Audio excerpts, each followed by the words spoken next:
and take-back system for hybrid and electric vehicle batteries, providing for their proper disposal and regulating the importation and end-of-life management thereof, by Representative Abante. To the Committee on Transportation. House Bill Number 9026, an act institutionalizing the DSWD Sustainable Livelihood Program, by Representative Salceda. To the Committee on Social Services. House Bill Number 9027, an act establishing a national framework for internship programs in public and private institutions for higher education and for other purposes, by Representatives Mercado Revilla, Revilla Bryan, and Revilla Ramon Jolo. To the Committee on Higher and Technical Education. House Bill Number 9028, an act promoting the re-entry into the workforce of persons who took a career break, providing incentives to employers and for other purposes, by Representatives Mercado Revilla, Revilla Ramon Jolo, and Revilla Bryan. To the Committee on Labor and Employment. House Bill Number 9029, an act establishing the UP National Climate Resilience Institute and for other purposes, by Representatives Romualdez Ferdinand Martin, Romualdez Yeda Marie, Romualdez Andrew Julian, and Asidre. To the Committee on Higher and Technical Education and the Committee on Climate Change. House Bill Number 9030, an act amending RA 9513, otherwise known as the Renewable Energy Act of 2008, by Representative Hernandez Ferdinand. To the Committee on Energy. House Bill Number 9031, declaring certain parcels of land of the public domain located in the municipalities of Busuanga, Coron, Culion, El Nido, Taytay, Dumaran, Araceli, San Vicente, and Rojas in the 1st District of the Province of Palawan as agricultural land, residential, industrial, and other productive purposes, by Representative Salvame. To the Committee on Natural Resources. House Bill Number 9032, declaring March 16 of every year as a special non-working holiday in El Nido, Palawan, in commemoration of its founding anniversary, by Representative Salvame. To the Committee on Local Government. House Bill Number 9033, an act including gasoline and diesel as prime commodities, amending for the purpose RA 7581, otherwise known as the Price Act, as amended by RA 10623 and for other purposes, by Representative Plato. To the Committee on Energy. House Bill Number 9034, reclassifying A1 51.37 hectare portion of timberland situated within the buffer zone of the Mount Malindang Range Natural Park in Concepcion, Misamis Occidental into alienable and disposable land, by Representative Almonte. To the Committee on Natural Resources. House Bill Number 9035, an act promoting the adoption of digital payments for financial transactions of the government and all merchants, by Representative Colliantes. To the Committee on Banks and Financial Intermediaries. House Bill Number 9036, an act providing the Magna Carta for taxpayers, by Representative Colliantes. To the Committee on Ways and Means.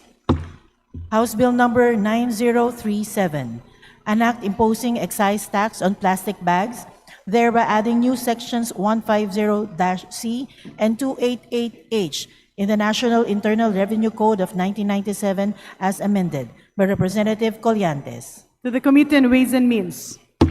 House Bill Number 9038, an act establishing a Philippine Strategic Petroleum Reserve System to strengthen national energy security, provide emergency petroleum supply during global oil disruptions, and for other purposes, by Representative Legarda. To the Committee on Energy. House Bill Number 9039, an act further strengthening the incentives for private sector participation in public educational institutions, amending for the purpose RA Number 8525, otherwise known as the Adopt a School Act of 1998, by Representative Legarda. To the Committee on Basic Education and Culture and the Committee on Higher and Technical Education. House Bill Number 9040, an act granting enhanced protection to consumers, further amending for the purpose RA 7394 or the Consumer Act of the Philippines as amended, by Representative Legarda. To the Committee on Trade and Industry. House Bill Number 9041, An act amending PD 442 as amended, otherwise known as the Labor Code of the Philippines, to define and regulate floating status and providing safeguards in cases of business or technological displacement, including artificial intelligence, and for other purposes, by Representative Legarda.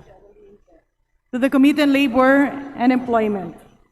House Bill Number 9042, an act further strengthening the Anti-Money Laundering Council, amending for the purpose RA 9160, otherwise known as the Anti-Money Laundering Act of 2001, as amended, by Representative Legarda.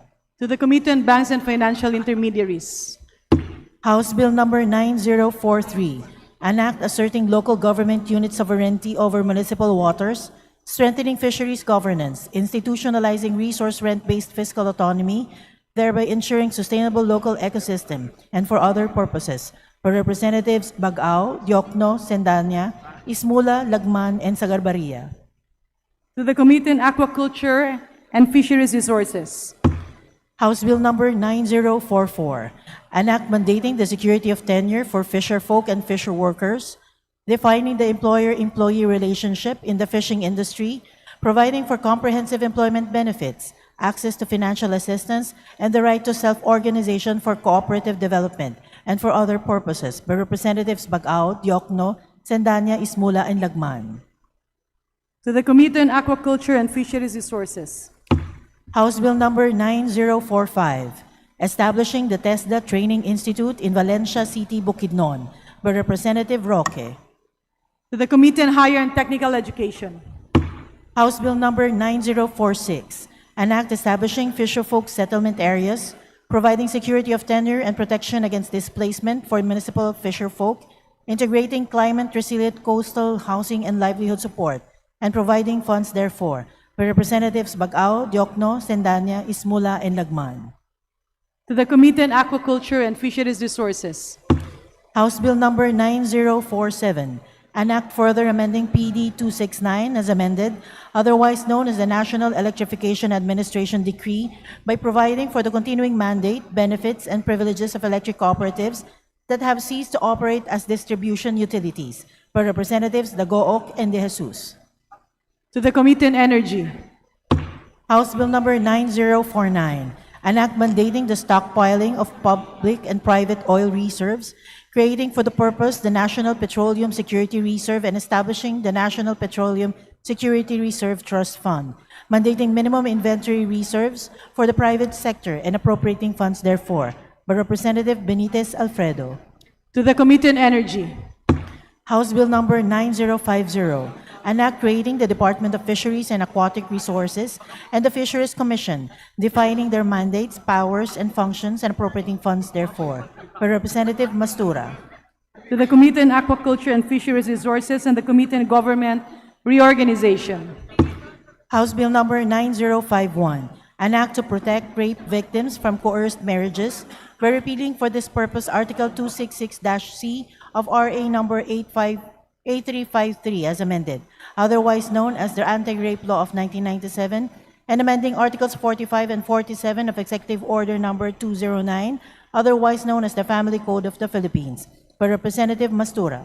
To the Committee on Revision of Laws. House Bill Number 9052, an act institutionalizing the income classification of barangays, providing a barangay equalization fund and for other purposes, by Representative Mastura. To the Committee on Local Government. House Bill Number 9053, an act reverting fish ponds which have been unutilized or abandoned for a period of 3 years to forest lands, amending for the purpose Section 43 of PD 705, otherwise known as the Revised Forestry Reform Code of the Philippines, by Representative Mastura. To the Committee on Natural Resources. House Bill Number 9054, an act granting authority to imams to solemnize marriages, amending for the purpose RA 386 and for other purposes, by Representative Mastura. To the Committee on Revision of Laws. House Bill Number 9055, establishing a congressional library in the Lone Legislative District of the Province of Maguindanao del Norte, by Representative Mastura. To the Committee on Basic Education and Culture. House Bill Number 9056, an act increasing the annual female recruitment quota for the Philippine National Police, amending Section 58 of RA 8551, otherwise known as the Philippine National Reform and Reorganization Act of 1998. Appropriating funds therefore and for other purposes by Representative Mastura. To the Committee on Public Order and Safety.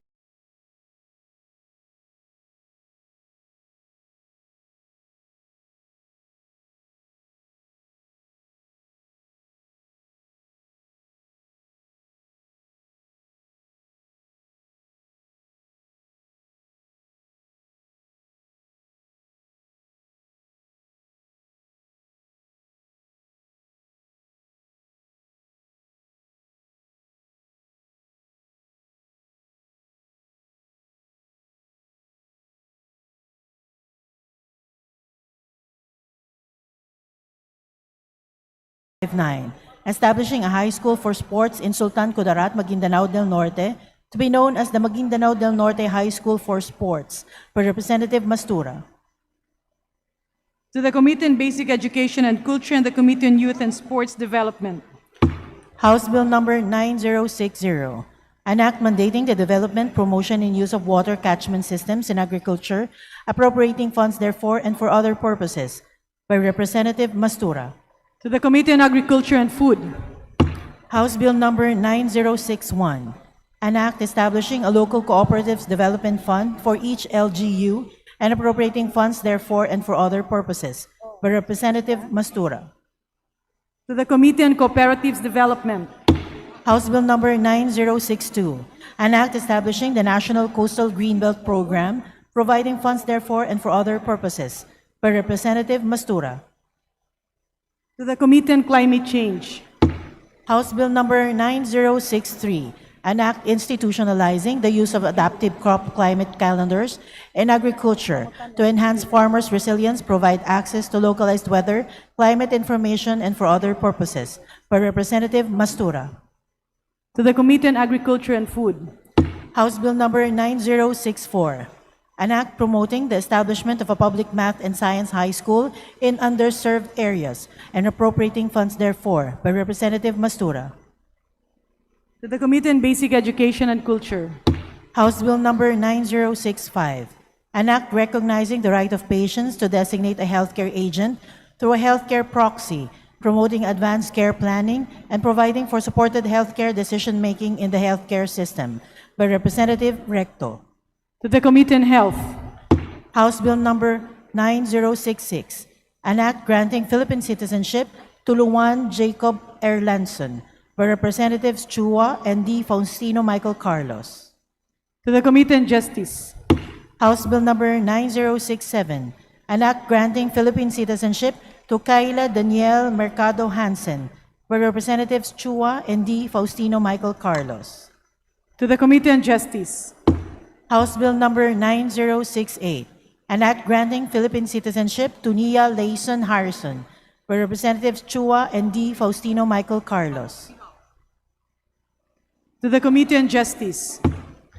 House Bill Number 9069, an act granting Philippine citizenship to Nicolas Bungkal Marcanich, by Representatives Chua and D. Faustino Michael Carlos. To the Committee on Justice. House Bill Number 9070, an act granting Philippine citizenship to Anthony Bungkal Marcanich Jr., by Representatives Chua and D. Faustino Michael Carlos. To the Committee on Justice. House Bill Number 9071, an act granting Philippine citizenship to Emma Rose Valenzuela Tovar, by Representatives Chua and D. Faustino Michael Carlos. To the Committee on Justice. House Bill Numbers 9072 to 9077, separating national high school annexes in certain municipalities in the province of Basilan from national high schools, converting into independent national high schools, by Representative Alano. To the Committee on Basic Education and Culture. House Bill Number 9078, an act prohibiting access to social media platforms by minors below 18 years of age and imposing obligations on social media companies and internet service providers, by Representative Mercado. To the Committee on Welfare of Children. Resolutions. House Resolution 973, resolution congratulating and commending Team Pilipinas Poveda Enciende for winning the gold medal for Open Hip Hop Championship in the 2026 International All-Star Federation Dance Worlds by Representative D. Faustino Michael Carlos. To the Committee on Youth and Sports Development. House Resolution 974, resolution urging the Committee on Labor and Employment to immediately conduct an investigation in aid of legislation on the reported retaliatory actions of Kowloon House after signing the Memorandum of Agreement with its workers. For Representatives Elago, Co, and Tino. To the Committee on Rules. House Resolution 975, resolution seeking a minimum of 21% national budgetary share for Mindanao's socio-economic programs, exclusive of and without prejudice to the mandated block grant allocations for the Bangsamoro Autonomous Region. By Representative Almonte. To the Committee on Mindanao Affairs. House Resolution 976, a resolution directing the appropriate committees of the House of Representatives to conduct an inquiry in aid of legislation into electricity rates, pass-through charges, and related practices of the Meralco, and urging the ERC and COA to undertake a comprehensive review and audit. By Representatives Nazal and Marcoleta. To the Committee on Rules.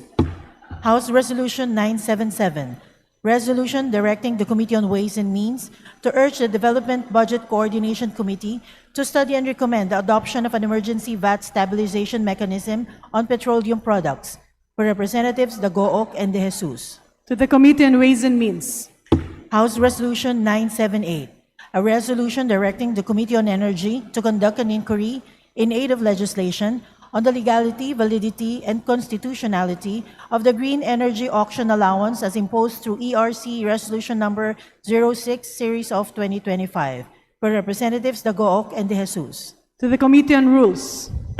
House Resolution 979, a resolution directing the Committee on Energy to conduct an inquiry in aid of legislation on the immediate suspension of ERC Resolution Number 02 Series of 2026, which imposes a uniform national lifeline subsidy rate and a 100% discount to all qualified marginalized end users consuming 0 to 50 kilowatt per hour per month on all distribution utilities, and to restore the DU-specific lifeline subsidy framework.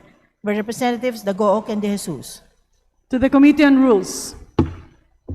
House Resolution 980, a resolution directing the House Committee on Public Information to conduct an inquiry in the aid of legislation into organized disinformation operations exploiting public concerns on rising electricity costs, including the activities of Peanut Gallery Media Network, with the end view of ensuring accountability and strengthening safeguards against fake news.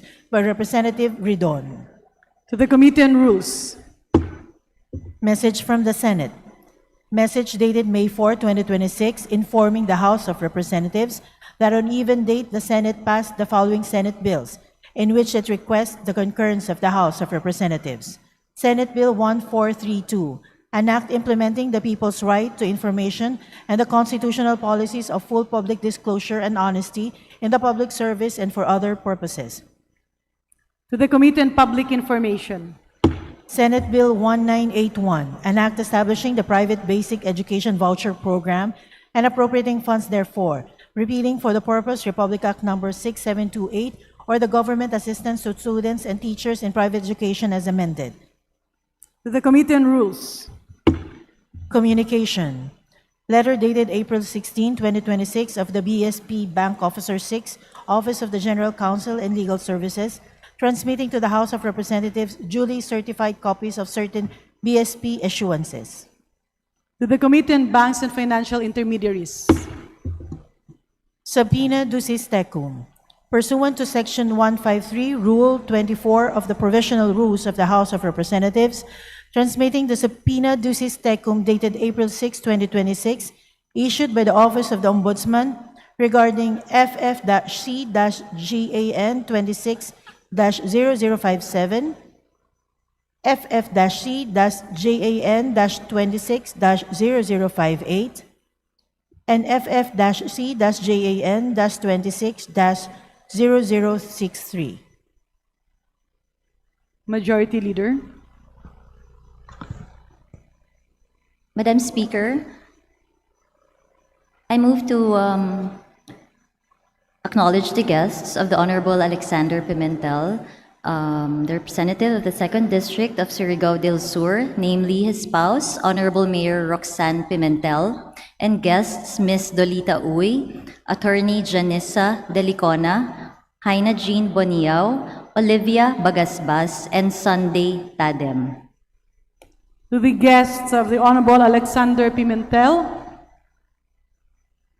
the great chairman of the Special Committee on Strategic Intelligence, and the most good-looking member of the House from the province of Surigao del Sur. Bugal ninyo ang inyong congressman. Welcome to the House of the People. Majority Leader. Madam Speaker, would also like to recognize the guests of APEC Party List Representative Sergio Dagook, his guests from San Agustin Center of Studies, namely student seminarians John Christian Pahuay, Rainier Cervalios, Rensmark Anthony Oris, Edward Cuenca, Adrian Adlawan, Ronald Flores, Kurt Paraiso, Kenneth Sean Sedigo, Aleja Joseph de los Reyes, Dexter Dwight Famor, and Father Ronel Ian M. Garcia, OSA. To the student seminarians from San Agustin Center of Studies, please rise to be acknowledged. The guests of the Honorable Serge de Gook, ang nagbibigay liwanag sa lahat, representing APEC Party List, welcome to the House of the People.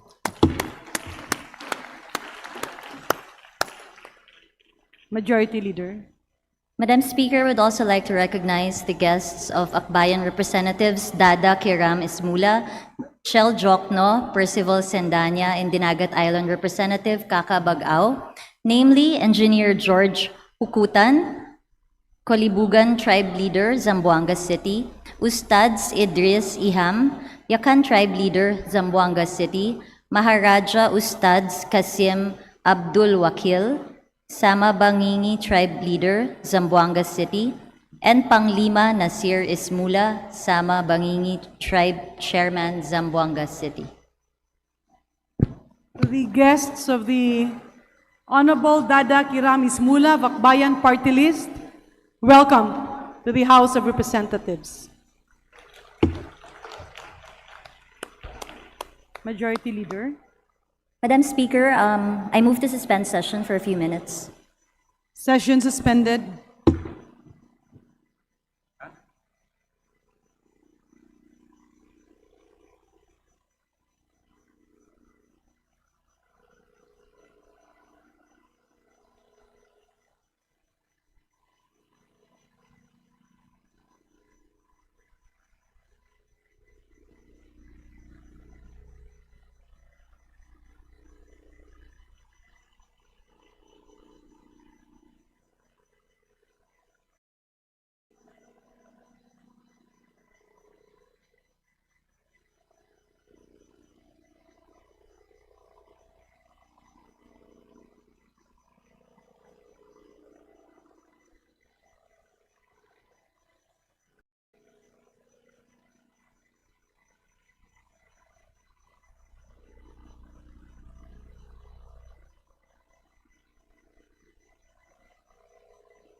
Session resumed. Majority Leader. Madam Speaker, I move to designate the following members to the Conference Committee on the Disagreeing Provisions of House Bill Number 4744 and Senate Bill Number 1981, establishing the Private Basic Education Voucher Program, namely Representative Roman Romulo, Representative June Asidre, Representative Kenneth Gatchalian, Representative Marie Bernadette Escudero, Representative Jose Manuel Tadeo Chel Jokno. There is a motion to designate the aforementioned members to the said conference committee. Do I hear any objection? Hearing none, the motion is carried. Majority Leader. Madam Speaker, I would like to recognize the guests of the Honorable Jan Attorney J.P. Padiernos, representative of GP Party List, his guests from academic delegates from the Netherlands, namely Ms. Rugio Ali, Ms. Amain Aoyama Tionko, and Ms. Laila Omar. To the academic delegates from the Netherlands, the guests of the Honorable Rurik Padiernos of Galing sa Puso Party List, welcome to the House of the People. Majority Leader. Madam Speaker, I move to suspend session for a few minutes. Session suspended.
That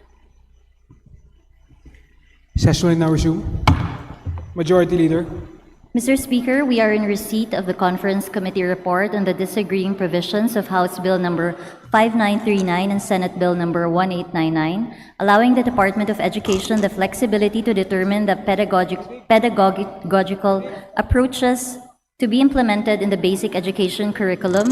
Mr. Speaker, in accordance with our rules, I move to ratify the said committee report. There's a motion to ratify the said committee report. Any objection? All those in favor, say aye. All those against, say nay. The said conference committee report is now ratified. Majority Leader. Mr. Speaker, I would like to recognize the visitors of the Honorable Felimon Espares of Co-op NATCO Party List, Mayor Victor Condes, Municipality of Bugasong, Antique, SK Chairman Christian Elizer Sitchon of Bugasong, Antique, from San Carlos Multipurpose Cooperative, Sacamuco, Sablayan, Occidental, Mindoro, Felipe Gamuyaw, Angeline Ortega, Percy Reyes, Crisaldo Manalansan, Doris Ortega, Feli Magbitang, Manris Azer Ortega, Elias Daoay, Roberto Neneng, Noreen Reyes, Adolfo Cuson, Gretchen Villanueva, and Divine Aguilar. To the guests of Congressman Filimon Espares of NATCO Party List, welcome to the House of the People. Majority Leader. Mr. Speaker, I would also like to recognize the guests of Deputy Speaker Jefferson Konghun, namely the officials and members of MC Toda Zone 3 from Subic, Zambales, Federico Mendoza, President, Herman San Miguel, Vice President, Ronnie Garcia, Secretary, Auditors Edmond Monte Alegre, Israel de los Santos, Board of Directors Alberto Eyas Jr., Ferdinand Trinidad, Jeffrey Avellong, Domingo Baleros Jr., Ricardo Bautista, OIC Terminal Moner Hassan, Brian Corpus, Fernando Rimas, Advisor Elpidio Del Amiti, and Ryan Melchor. To my guests from the Municipality of Subic, the officials and members of NMC Todo Zone 3 of Subic. Welcome to the House of the People. Majority Leader. Mr. Speaker, move to suspend session for a few Session minutes. suspended.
Session will now resume.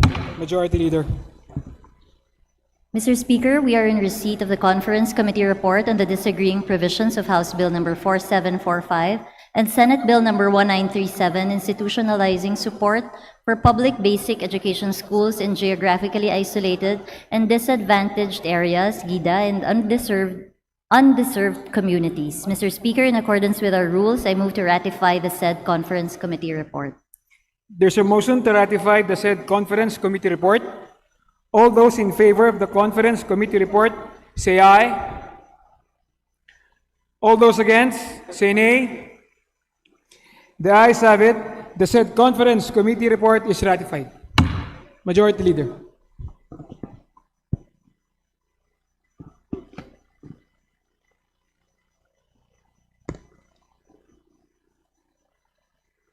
Mr. Speaker, Major. may I speak on a matter of personal and collective privilege to defend my integrity against criticisms on my stand not to participate in this Congress's impeachment process. The gentleman from Caloocan has 10 minutes. Thank you, Mr. Speaker, my dear colleagues. With due respect to the members of the Justice Committee, I cannot in conscience agree that this Congress has the moral ascendancy to claim that the impeachment process is genuinely in pursuit of our constitutional mandate to uphold accountability. Why? Number one, the process beginning the 19th Congress is already tainted. Ito po ay pagpapatuloy lamang ng proseso na naganap ng 19th Congress. It is marked by hundreds of billions in infrastructure allocations and massive ayuda programs to cooperating legislators in the 19th Congress. The allegations of maleta and paper bags of cash during the impeachment process in the 19th Congress, hindi pa po ito naimbestigahan at hindi pa nare-resolve. One of the prime movers of the impeachment in the 19th Congress is Saldico, who resigned and left the country. Nakapagdududa. Dahil yung mismong nangunguna sa impeachment process ang siyang may hawak ng bilyong-bilyong pondo na nawala, nadala sa mga alokasyon, nadadala sa mga flood control at anomalous projects. Maraming mga pahayag na nakakabahala, ngunit hindi natin ito iniimbestigahan. Kung susuriin lang natin ang mga allocations sa mga distrito ng mga legislators na aktibo sa impeachment process noong nakaraan, at marami pa rin mga aktibo ngayon, in particular in the 2024 and the 2025 national budget, magugulat tayo sa laki nito. Even in my opponent in the last elections, the 2025 elections, publicly admitted that she signed the impeachment of VP Sara Duterte in aid of allocation. Natatakot siya na hindi siya mabibigyan ng pondo kung hindi siya pipirma sa impeachment. These circumstances put serious doubts. Is this accountability or is this about political leverage? After the impeachment vote in the plenary, let us examine the status of the four later release allocations. Let us see if this correlates with how members will be voting in the 20th Congress. Yung bumoto ba ng yes, maririlisan? Yung bang bumoto ng no, at yung mga abstain, maririlisan? Malalaman natin ang katotohanan sooner or later. Ang impeachment na ito ay maliwanag na disenyo ng Marcos administration, hindi para malaman ang buong katotohanan at para panagutin kundi upang pabagsakin ang kalaban sa politika at upang makalusot sa pinakamalaking nakawan sa kasaysayan ng bansa. Ginagamit ang mga institusyon na dapat ay neutral tulad ng NBI, COA at AMLAC. This impunity, nakakabahala po. Kailan ito titigil? Paano? Pag ako na, at tulad ko, na bumabatikos, paano kung gusto kong patahimikin? Gagamitin din ba yung mga ahensya na ito? Baka magulat pa tayo. Maulit ang kasaysayan. Magamit ang mga institusyon para sa pagpapanatili sa kapangyarihan. Naganap na ito. Nagmalabis. Si Pangulong Duterte, maraming inapi. Katulad ni Congresswoman Laila de Lima. Ako, dahil ako ang kauna-unahang nagsalita laban sa war on drugs, tinanggal ng Duterte administration ang alokasyon sa aking distrito. Ginipit. Spalit, kung ginawa ito ng administrasyong Duterte sa kanyang mga kritiko, papayagan ba natin na yung mga ahensya na ito sa ganitong sa kasalukuyang administrasyon, gawin ito sa mga kalaban niya rin? This is impunity. At nakakatakot. Baka maulit ang kasaysayan.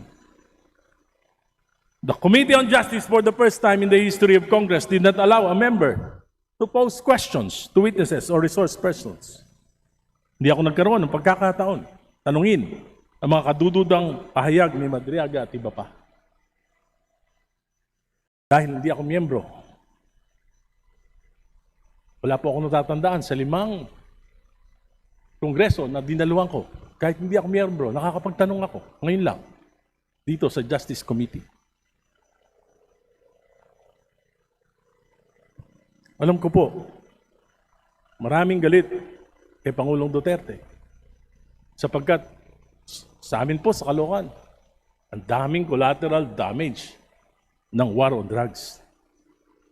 Nanindigan ako dahil sa pagmamalabis na ito. Pero ngayon, hindi ko naman papayagan na dahil si Duterte lang, magmamalabis tayo para apihin siya. Kung gagawin natin yon, anong kaibahan natin kay Duterte?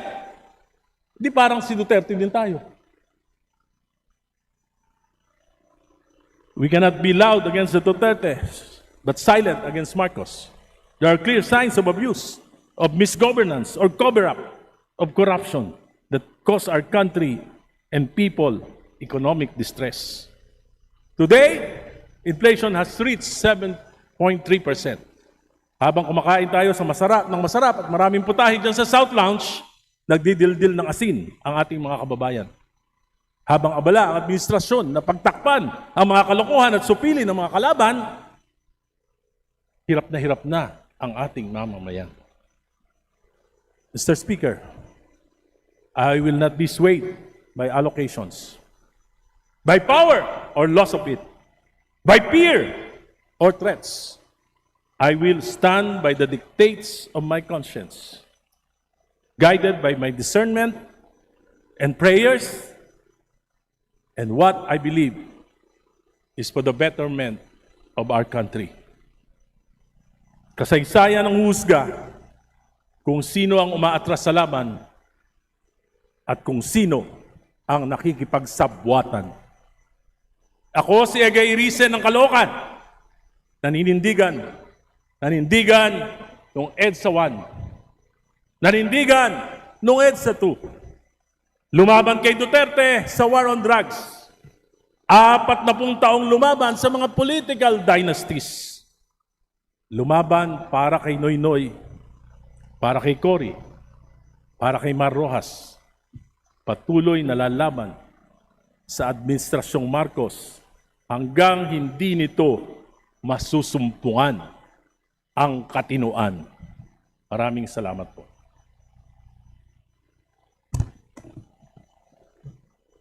Majority Leader.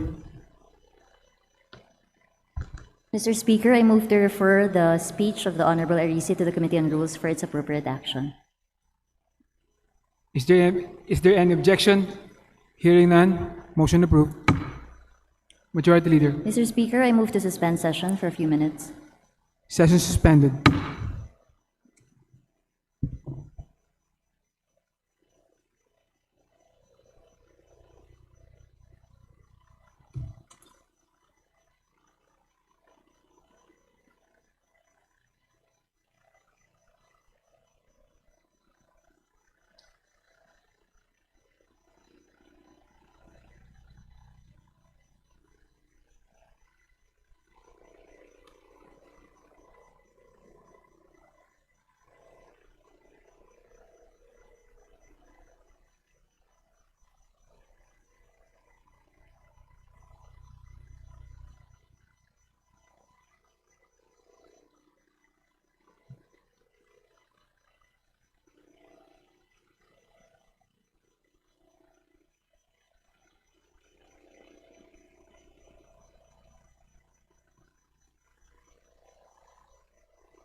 Nag-usap ko ng checklist yan. Sabi niya, hindi ko lang. Hayaan niyo.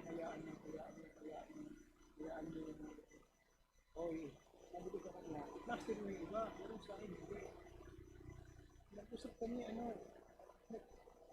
nag-usap kami ni ang kaharap ko doon, si Yusuf, Nick, Conti, at saka si AY. Alam ko tatlo.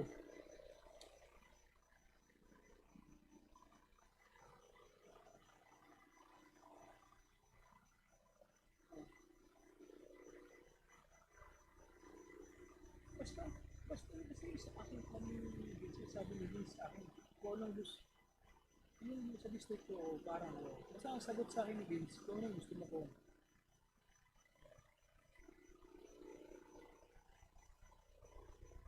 Pasend, sabihin ko na lang po dito, na-isend sa'yo. Thank you, Alvin.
Send mo na sa kanya.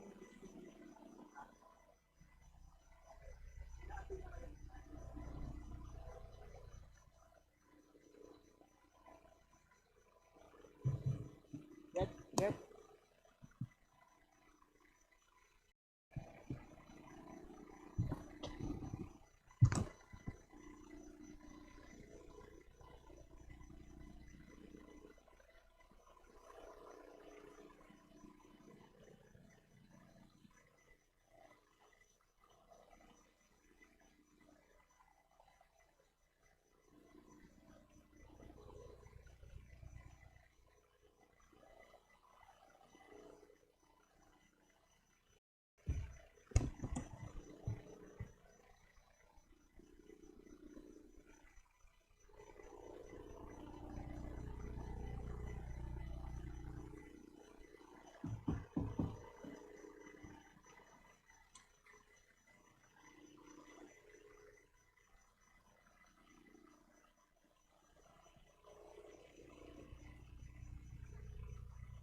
session will now resume.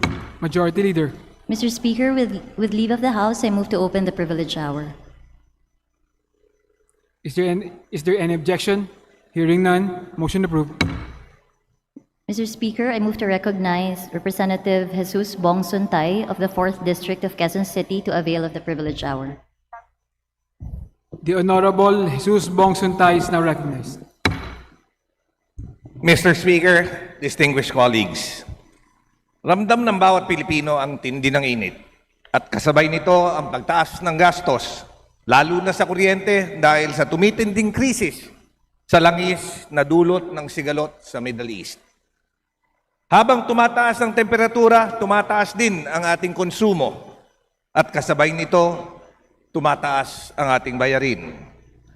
I opened my Meralco bill and like many Filipinos, tinignan ko ang total at medyo natakot. Nang tinignan ko ito, line by line, ang nakita ko yung aking total electric bill. I see a system of charges that I did not negotiate, do not fully understand, and cannot avoid. May generation charge, transmission loss charge, distribution charge, supply charge, metering charge, VAT, universal charges, renewable energy charges. We are told that these are passed through, that the utility is merely collecting on behalf of others, that it does not profit from these amounts. At totoo naman yon. Technically, they are correct. But the effect is this. Every increase in cost, every fluctuation in price, every policy decision ends up in the bill of the consumer. Because these are fragmented across multiple line items, the burden becomes invisible, normalized until the total becomes unbearable. Hindi na ito simpleng bayad sa kuryente. Ito ay sistemang naglalagay ng buong bigat ng industriya sa balikat ng consumer. Mr. Speaker, the largest portion of the bill, the generation charge, is determined by private power producers. It changes every month depending on fuel prices, demand, and supply conditions. When prices rise, consumer pay more. When supply tightens, consumer pay more. The same is true for transmission. The same is true for multiple other components embedded in the bill. No advance notice, no meaningful control, just a higher number at the end of the month. And then we tax it. VAT is imposed on top of these charges, many of which are already passed through. Sipin mo, hindi natin konsumo, hindi natin ginamit. Ipinatong sa electric bill, tapos papatawan ng VAT. In effect, consumers are taxed on the costs they did not incur, could not control, and cannot contest. At hindi doon nagtatapos. May mga singil na para sa mga programang hindi natin pinili. May mga obligasyon mula sa nakaraan hanggang ngayon ay binabayaran pa rin ng kasulukuyang consumer. Hindi na ito simpleng bayad sa kuryente. Ito ay bayad sa buong istruktura ng sistema. None of this is illegal. Every charge, generation, transmission, VAT, universal charges, renewable energy charges has a legal basis. These are authorized by law, approved by legislation, approved by regulators, and implemented according to the established frameworks. But we must confront the truth. Legal does not automatically mean fair. Because what we have today is a system where every Filipino consumer, particularly the middle class and the near poor, have become default payers of everything. At talagang nabibigatan na sila sa epekto nito. The middle class and the near poor do not steal electricity. They do not qualify for lifeline rates. They are not beneficiaries of targeted subsidy programs. Ngunit sila ang nagbabayad ng buo, bawat buwan, walang palya. They pay full VAT. They fund subsidies for others through embedded charges. They absorb increases driven by fuel prices, supply shortage, and regulatory decisions. They carry costs that were never theirs to begin with. This is not merely a question of high prices. It is a question of how costs are assigned and whether these assignments are fair. Allow me to speak plainly about one charge that captures the inequity of the system.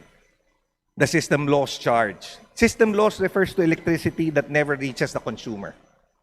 Some of it is unavoidable, but some of it comes from inefficiencies, pilferage, faulty system, weak enforcement, and yet, even this is charged to the consumers. Nagbabayad tayo para sa kuryenteng hindi natin nagamit. That reflects a system where responsibility is shifted away from where it belongs. What we are seeing is not just a pricing problem. It is a governance problem. Electricity is an essential service that underpins daily life, economic productivity, and public welfare. The Constitution directs the state to regulate public utilities and protect consumers. And IPIRA requires that electricity rates be just, reasonable, and transparent. But in practice, we see a structure where costs that are not directly tied to actual consumption are still recovered through the bill, layer by layer, line by line. Hindi ko po sinisisi ang mga power generators at mga service providers. Kagaya ng sinabi ko, tiga-kolekta lang sila. But this cost na kinukolekta are passed through to the consumers. These mechanisms were crafted for legitimate purposes.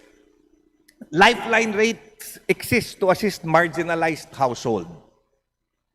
Senior citizen discounts recognize the need of an aging population. Walang masama sa mga programang ito. Kailangan ng mga ito. But the question is not whether this program should exist. The question is who should pay for them. For too long, we have accepted a structure where the consumer is the default absorber of every cost, whether or not it is directly related to consumption. For too long, we have allowed the system where responsibility is diffused, but the burden is concentrated on the Filipino household. Panahon na para linawin ang prinsipyo. Ang consumer ay dapat magbayad lamang para sa kanyang aktual na konsumo at sa mga gastusing makatwiran at direktang kaugnay nito. Nagiging invisible tax ang electric bill. Consumers are already paying taxes. Nagbabayad na tayo ng VAT. Nagbabayad na tayo ng income tax. Nagbabayad tayo ng buwis para pondohan ang mga programang panlipunan. Kung bubuwisan na natin ang mamamayan, bakit sa electric bill pa kinukuha ang additional subsidy para sa social protection? Social protection should not be embedded, hidden, or redistributed through the electric bill. If we choose as a matter of policy to support the vulnerable sectors, then we must fund that support transparently through government, not indirectly through other consumers. Today, we call the attention of this chamber to the urgent need for coherent structural reform in electricity pricing. The Constitution is clear. Public utilities must serve public interests. At kung may social protection, kung may tulong na gustong ibigay ang gobyerno ang dapat kumilos. At ang gobyerno ang dapat managot. Huwag natin ipasa sa mga consumer. What needs to change is not the existence of social programs. What needs to change is how we pay for them. We need a coherent reform anchored on a simple principle. Electric consumers should pay only for efficient and prudent costs directly attributable to the electricity they consume. Social protection should be funded by the state, and if inefficiencies should be addressed by those responsible, not passed on to the public. We must stop relying on automatic recovery for consumers. Mr. Speaker, hindi na tama na patuloy na ipinapasa sa consumer ang iba't ibang singil, lalo na ang tinatawag na government subsidy. Hindi makatarungan na ang maayos magbayad ang patuloy na sumasalaw ng dagdag gastos dahil gusto ng gobyerno ng pamahalaan bigyan ng subsidiya ang mga ibang tao. Kung may programang panlipunan, dapat malinaw kung sino ang dapat magbayad. Hindi automatic ipinapasa sa mga consumers ng kuryente. Hindi na pwedeng ipasa ang gastos sa mamamayan dahil masyado na silang nabibigatan. Hindi ito laban sa industriya, hindi ito laban sa pamahalaan. Ito ay paninindigan para sa mga mamamayan. Ang kuryente ay hindi luho. Ito ay pangangailangan. At kung ang Estado ay nangakong pangalagaan ng kapakanan ng mamamayan, kung may social contract tayo sa taong bayan, hindi maaaring ipasa ang bigat ng mga desisyon na ito sa isang sektor lamang. Ang gobyerno ang dapat kumilos, ang gobyerno ang dapat umako sa mga pulisiyang panlipunan. Hindi ito dapat pinapasa sa consumer sa pamamagitan ng kanilang buwanang bayarin sa kuryente. Maraming salamat po.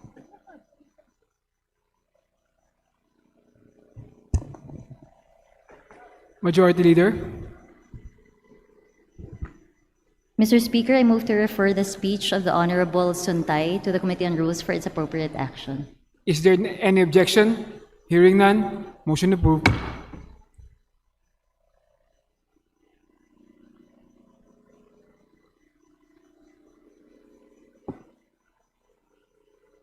Mr. Speaker, I would like to recognize Representative Sergio Dagook of APEC Party List to avail of the privilege hour. Representative Sergio Dagook of APEC Party List is now recognized. Thank you, Mr. Speaker. Thank you, Majority Leader. Mayong hapon sa akong mga kaubanan, mayong hapon kanatong tanan. Mr. Speaker, distinguished colleagues, I rise today on a matter of urgent national importance, one that reaches every Filipino household, every jeepney terminal, every fishing port, every farm, every sari-sari store, every electric bill, and every dining table in this country. I rise because once again, the Filipino people are paying for a crisis they did not create.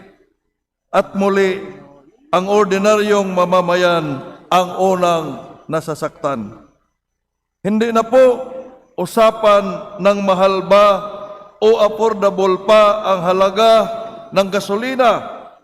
This becomes an issue of survival, Mr. Speaker. This is about whether a tricycle driver can still bring home enough to feed his children.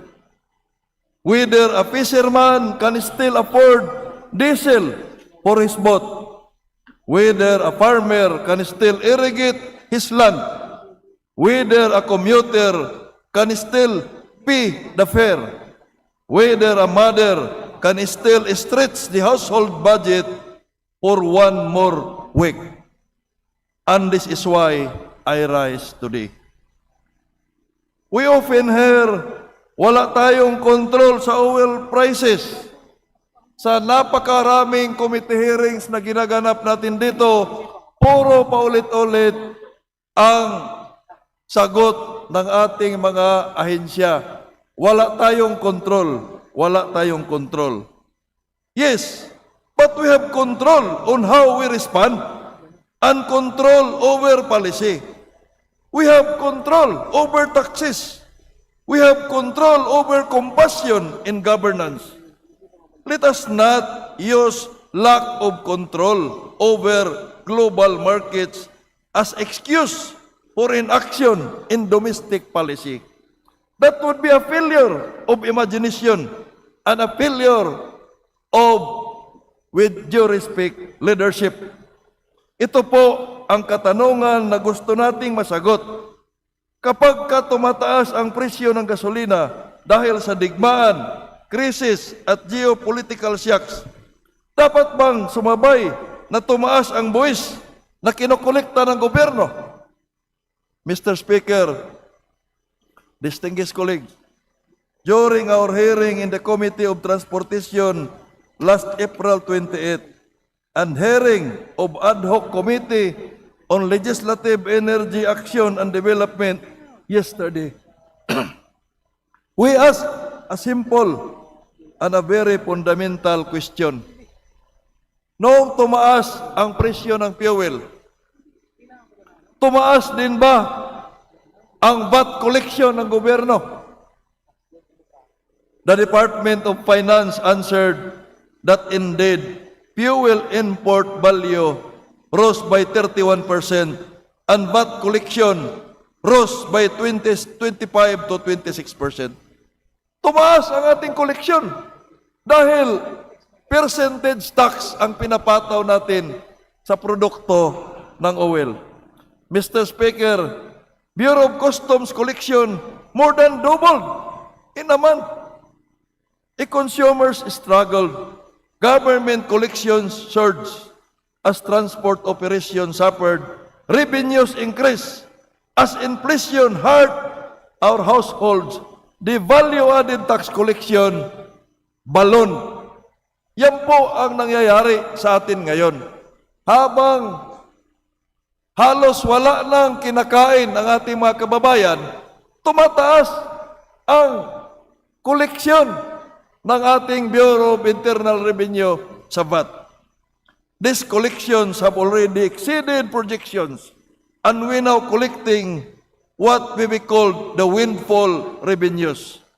In my opinion, Mr. Speaker, we should not continue doing so, especially during an emergency. Mr. Speaker, to emphasize and put actual context, value-added tax is a percentage base. VAT collection increases when prices increases. It rises because people are suffering, because prices have exploded, because crisis has inflated the tax base. Mr. Speaker, mga kasamahan ko sa bulwagang ito, this is not growth. That is not expanded productivity. That is not increased prosperity. That is taxation riding on crisis. Again, that is taxation riding on crisis. Parang pinagkakakitaan pa ng gobyerno yung crisis na ito. I rise today to propose what I call an emergency VAT stabilization mechanism. Simple in principle, but powerful in impact. During extraordinary fuel shocks, the government should collect VAT only on fuel price originally assumed in the budget. Then, it should suspend VAT on the excess caused purely by crisis. Halimbawa, Mr. Speaker, bago magkagira, 55 pesos per liter ang nagiging basihan ng BIR sa target revenue collection nila para sa taong 2026. Patuloy nating kukolektahin yung 55 pesos. Pero yung excess of 55, yung increase niya dahil sa crisis, isuspend natin yung koleksyon. Otherwise, kumikita tayo sa krisis. Parang nakikinabang ang gobyerno sa krisis. Instead na kanyang gabayan, tulungan yung ating mga kababayan, parang sinasakyan pa ng gobyerno yung krisis para lumaki yung kanyang kita. Let me try to illustrate, Mr. Speaker. If the 2026 budget assume fuel at 50 pesos per liter, and crisis pushes it to 90 pesos or more, my recommendation is that VAT should be collected only for the 50 pesos and not for the 40 pesos increase after the crisis. While we have advocated for the suspension of VAT, we do not abolish VAT kasi nakukolekta pa rin natin yung target natin na revenue. Kasi yun ang basis sa target natin na revenue. In effect, we stabilize it. We do not dismantle the tax system. We shield the people from abnormal taxation caused by abnormal events. This is fair and this is responsive governance. This is precision relief. Targeted, measured, temporary, emergency-based. Mr. Speaker, what I am suggesting is simple. Collect what was assumed in the budget prior to the crisis, but do not collect extra taxes merely because war or any crisis for that matter made oil expensive. Hindi po natin winawasak ang ating revenue targets. Nililimitahan lang natin ang windfall taxation. That is where the difference lies. When DBCC submitted the national budget, it used definitely assumptions and parameters. Projected fuel prices, projected import values, and projected collections on excise and value-added tax. These assumptions form the basis of fiscal planning, meaning there is already a baseline. Kumbaga po, may batayan na.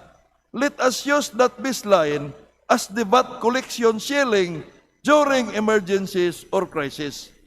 If revenues have already met the targets, then excess collections arising from crisis pricing should not be treated as permanent fiscal entitlement. They are windfalls, and windfalls should not burden the people further. Beyond economics and legality, Mr. Speaker, there is a moral issue. We are a Christian country. There is always a principle of, for me, not all legal are moral. Morality and legality should go hand in hand. It is moral. Is it moral that the government collect more simply because crisis had made fuel more expensive? Is it moral that the state benefit from the pain of the Filipino people? Is it moral that the government do nothing instead of stepping in and providing relief? Government should not profit from crisis. Government should instead manage crisis.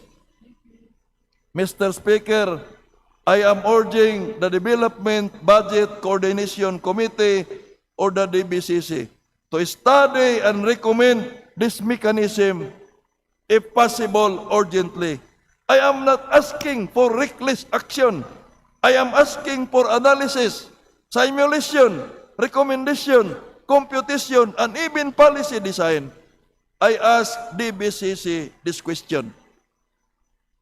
What was your budget assumed for fuel price during the budget process? What collections have exceeded projections? What part is windfall?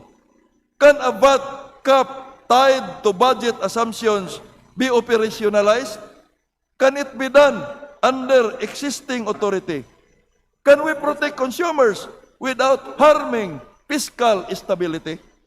Mr. Speaker, we have given the President the powers to suspend or reduce taxes during emergencies. Those tools exist. The question is, will we use them creatively? Will we use them for people-centered relief or leave them dormant? Powers unused in times of crisis are protections denied. Think of a jeepney driver paying higher diesel, a fisherman paying higher fuel, a farmer transporting produce, a mother paying higher food cost, a working paying higher fares. Every piso matters to them. For policymakers, maybe 4 to 5 pesos relief per liter may look small. For the ordinary Filipinos, that reduction could mean dinner, that can mean fare going home, that can mean school allowance of their children, that can mean survival. Policy becomes real at the margins, and that is where poor families live. Allow me to say, this matters most for those who consume little but suffer much. The poor do not hedge against oil prices. They endure them. They absorb them. We must hear their silence and legislate for it if needed. Kasi yan po yung trabaho natin, to legislate something that can give relief to our kababayan. In closing, Mr. Speaker, history does not and will not ask whether we balance revenue. History will ask whether we stood with the people when crisis struck. Today, we are called to answer that. I chose to stand with the commuters, with the drivers, with the farmers, with the fishermen, with the consumers, with the Filipino families struggling under rising cost. I am therefore respectfully asking this House to stand with them too, because government should never collect more from people simply because crisis made them pay more. Government should help carry the burden, not add weight to this problem. Sa panahon ng crisis, Mr. Speaker, ang buwis ay hindi dapat magiging dagdag pasanin. Dapat ang polisiya ang magiging panangga at sandalan ng ating mamamayan. Mr. Speaker, let us act now. Let us show the Filipino people that in this House, which we call the House of the People, when crisis comes, the government will not count revenues. The government will stand with them. Maraming salamat po. Mr. Speaker, Majority Leader. Mr. Speaker, I would like to recognize the Honorable Paulo Marcoleta of the Sagip Party List for his manifestation. Interpellation. The Honorable Paulo Marcoleta is now recognized. thank you. May I be allowed to propound a few questions to the distinguished representative of APEC? Gladly, it's my honor, Mr. Speaker. Thank you very much, Mr. Speaker, distinguished colleague. Nung pong tayo ay tinamaan ng pandemya nung 2020, yung pong nakaraang administrasyon ay mabilis na umaksyon dito sa Kongreso, na kung saan nagpatawag sila ng emergency session, special session, to act decisively on needed measures para po matugunan ang impending crisis nung panahon na yon, which is yung COVID-19. Alam ko po yun dahil chief of staff na po ako ng tatay ko noon. Kahit nakabreak sila po ay nagtawag ng special session para aksyonan ang napakahalagang mga legislative measures, yung nga pong Bayanihan 1, para po matugunan ang pangangailangan ng ating mga kababayan nung panahon ng pandemya. Mr. Speaker, tayo po bang nung 20th Congress ngayon, nung tayo po ay nagkaroon ng break at sumiklab ang digmaan sa Iran, sa pagitan ng Iran, US at Israel, meron po bang nakaisip sa ating liderato na tayo ay magtawag ng special session? Sa pagkakatanda ko po, mayroon po tayong ginagawa, I myself is attending. I'm flying from Siargao to Manila to attend those special committee hearings, hindi session, committee hearings sa Ways and Means at saka sa lead. Opo.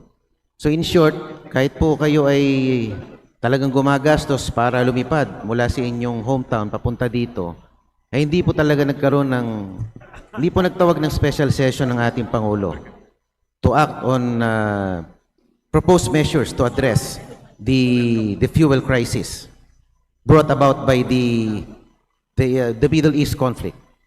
Wala pong naganap na special sessions, instead committee hearings to discuss matters about government interventions.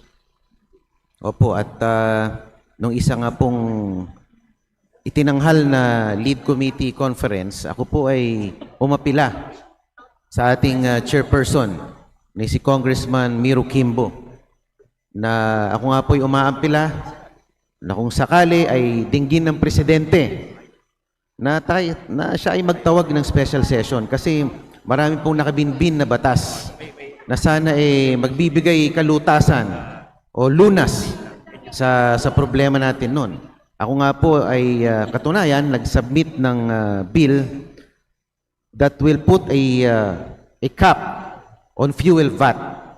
Yung VAT ng fuel ay dun lamang sana sa pre-war o pre-crisis rates. Yun po yung layo ng aking batas. At hanggang ngayon ay hindi po na-aksyonan dahil nga po hindi po nakapagtawag ng special session. At isa pa po doon, yung isang bill namin na inihain ni Congressman Makasait na magkaroon sana ng strategic stockpiling. Mag-imbak ng sapat na supply ng langis para hindi tayo namomroblema pag ganitong may sumisiklab na digmaan sa gitnang silangan. So ito po hindi na-aksyonan. Ako din po, Mr. Speaker, distinguished colleague, have filed similar measures, proposed measures, like amendment ng PD 334, yan po yung PNOC charter na layunin sana. 19 Congress pa po pinail yun para magkaroon sana yung PNOC ng mga dipo sa Luzon, Visayas at Mindanao at 25% ng ating excise tax ay yung parang sin tax na pupunta sa health, pupunta sana dito sa PNOC, pambili ng stock na fuel. At I have also filed bill, no? Similar to the proposal that in your bill. Hindi ko lang nabasa yung bill mo. Itong panawagan ko ngayon na ipako muna natin doon sa presyo, which is the basis of the BIR, doon sa target revenue nila sa 2026. Then yung in excess of that amount, isuspend muna natin. Anyway, naka-windfall na tayo nung almost 2 months. Opo, dahil marami na po tayong nakuha na revenue dahil po dun sa windfall na sinasabi nyo. Pero bumalik na nga po, nag-resume na ang session. Ako po ay nag-aantay sa Committee on Energy kung kailan po matitake up ang ating mga panukalang batas. Mr. Speaker, actually, na-take up na po yan kahapon kasi mayroon tayong lead, no? Kasama naman po yung lahat ng mga standing committees na involved, no?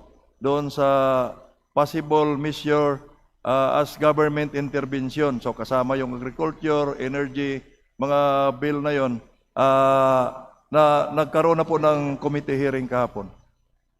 Opo. Thank you very much for that response, Mr. Speaker, distinguished colleague. Kayo po ba ay naniniwala na ang Department of Energy pati ang ERC ay wala talagang kapangyarihan na kontrolin o mag-take over sa fuel industry sa panahon ng emergency o sa panahon ng krisis tulad nitong kinakaharap natin ngayon? In my humble understanding of the oil deregulation law, wala po, but with the issuance of our President of the Executive Order, mayroon na po silang kakaunti na kapangyarihan na para somehow diktahan yung presyo para yung ginagawa sa DTI na SRP. Opo, nabasa ko rin po yun sa Oil Deregulation Act. In times of crisis, the Department of Energy Secretary can take over the industry and the players. Meron pong ganun na provision. At ito po ay hindi masyadong nabibigyan pansin itong provision na ito sa ating batas. Na para bang Sa palagay ko, hindi siya automatic. That's why, before the break, ipinasa natin yung, hindi ko na matandaan yung House Bill no, na nagiging batas na, which is the basis of the President to issue the Executive Order. 110 yata. yung po bang excise tax, yung pag-suspend nito ay na-apply na sa diesel at sa gasolina natin? Unfortunately, hindi pa po. Kerosene lang po at LPG. Ano po? Pakiulit po yung sagot. Kerosene at LPG. Yung diesel at saka gasoline, hindi pa po. What is stopping us from implementing that law? Bakit naging selective po ang application ng batas na yun? Isa din po yan sa katanungan ko noong April 15 na committee meeting sa lead dito sa plenaryo. Isa yan sa tinatanong ko sa DBCC.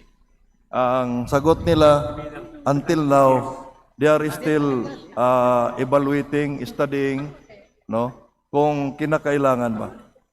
That's why, until now, they did not submit a recommendation yet to the President. Ang sinabit lang muna nila, yung recommendation na isuspend yung kerosene at saka LPG.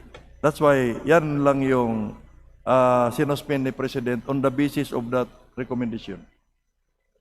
Ano po ba ang ating polisiya pagka naisabatas natin ang isang panukala?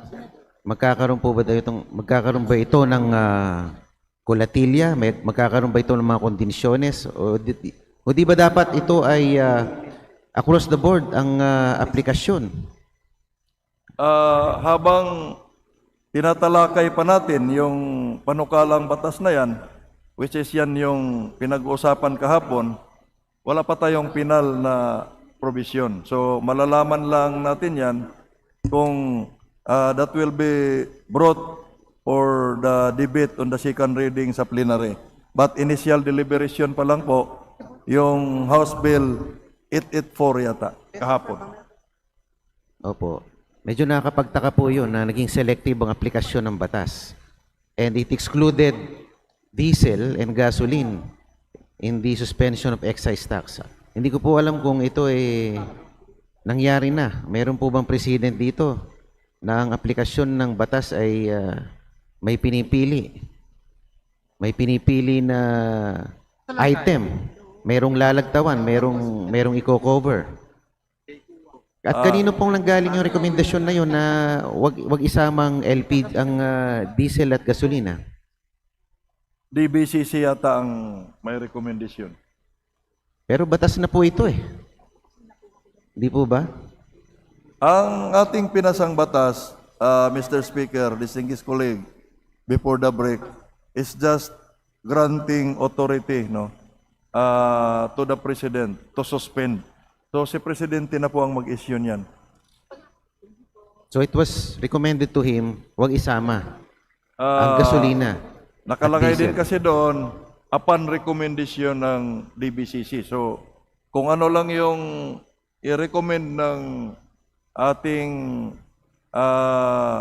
mga member sa DBCC, which is composed of different government agencies, yan lang din po ang gagawin ng Presidente. It is rather ironical to note kung ano pa yung fuel na ginagamit ng middle class. Specifically yung drivers natin, yung diesel, yun pa yung in-exclude. Ito yung ginagamit na hanap buhay ng ating mga chopper. Bakit ito pa yung hindi sinama sa suspension ng excise tax? Parang baligtad. Kung ano pa yung ginagamit ng mga chopper ng transport sector, ito pa yung hindi kasama. Unfortunately, Mr. Speaker, distinguished colleague, hindi ko po alam ano yung mindset ng DBCC when they recommended to exclude diesel and gasoline in their recommendation for the suspension of VAT to the President. Opo, at alam naman natin ang kalagayan ng mga chopper natin. Yung iba nga po, hindi na bumabiyahe dahil hindi na nila kaya ang presyo ng diesel. At ano po bang mga alternatibong inilalahad ng Department of Energy? Meron po ba silang alternative suppliers bukod sa pag-angkat ng langis sa Middle East? Meron po ba silang tinitignan na ibang alternative sources ng oil? Unfortunately, Mr. Speaker, distinguished colleague, I cannot speak in behalf of the Department of Energy. Opo, dahil Kasi katanungan ko din po yan. opo, meron po akong mga naririnig. Ang Russian government nakakapag-offer naman ng oil, nakakapag-offer ng diesel, specifically Kazakhstan. Bakit hindi natin i-explore yung posibilidad na yun? Bakit tayo ay natatali sa Middle East conflict? Parang natutuwa pa yung yung Department of Energy pag may ganitong krisis. Siguro, mag-file na lang tayo ng resolution for that purpose, baka matalakay. So, kagaya ng ginagawa, no, by this representation, we have filed the appropriate resolution, baka sakali matalakay at mapansin. Opo, ako po ay sumusuporta sa inyong saloobin, Congressman Dagook, na kailangan maging people-centered ang ating gobyerno at magkaroon ng malasakit sa kanilang kapakanan. Kasi ang lumalabas, masyado tayong business-centric. Mas iniisip natin ang survival ng mga negosyante kaysa yung mga ordinaryong mamamayang Pilipino. Thank you for that support, my dear colleague. That ends my interpellation. Madam Speaker, distinguished colleague, maraming salamat po. Okay.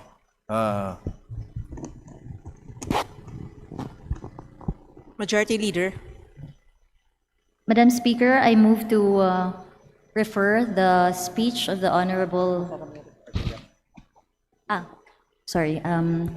Madam Speaker, I would like to recognize Representative Arthur Yap of the Murang Corriente Party List for his interpellation. The Honorable Arthur Yap of the Murang Corriente Party List is recognized for his interpellation. Thank you, Madam Speaker. Kung mamabutihin po ng kagalang-galang na Congressman Serge Dagook, isang tanong lang naman po. Gladly, Madam Speaker. Congressman Dagook, magkasama po tayo doon sa mga lead hearings.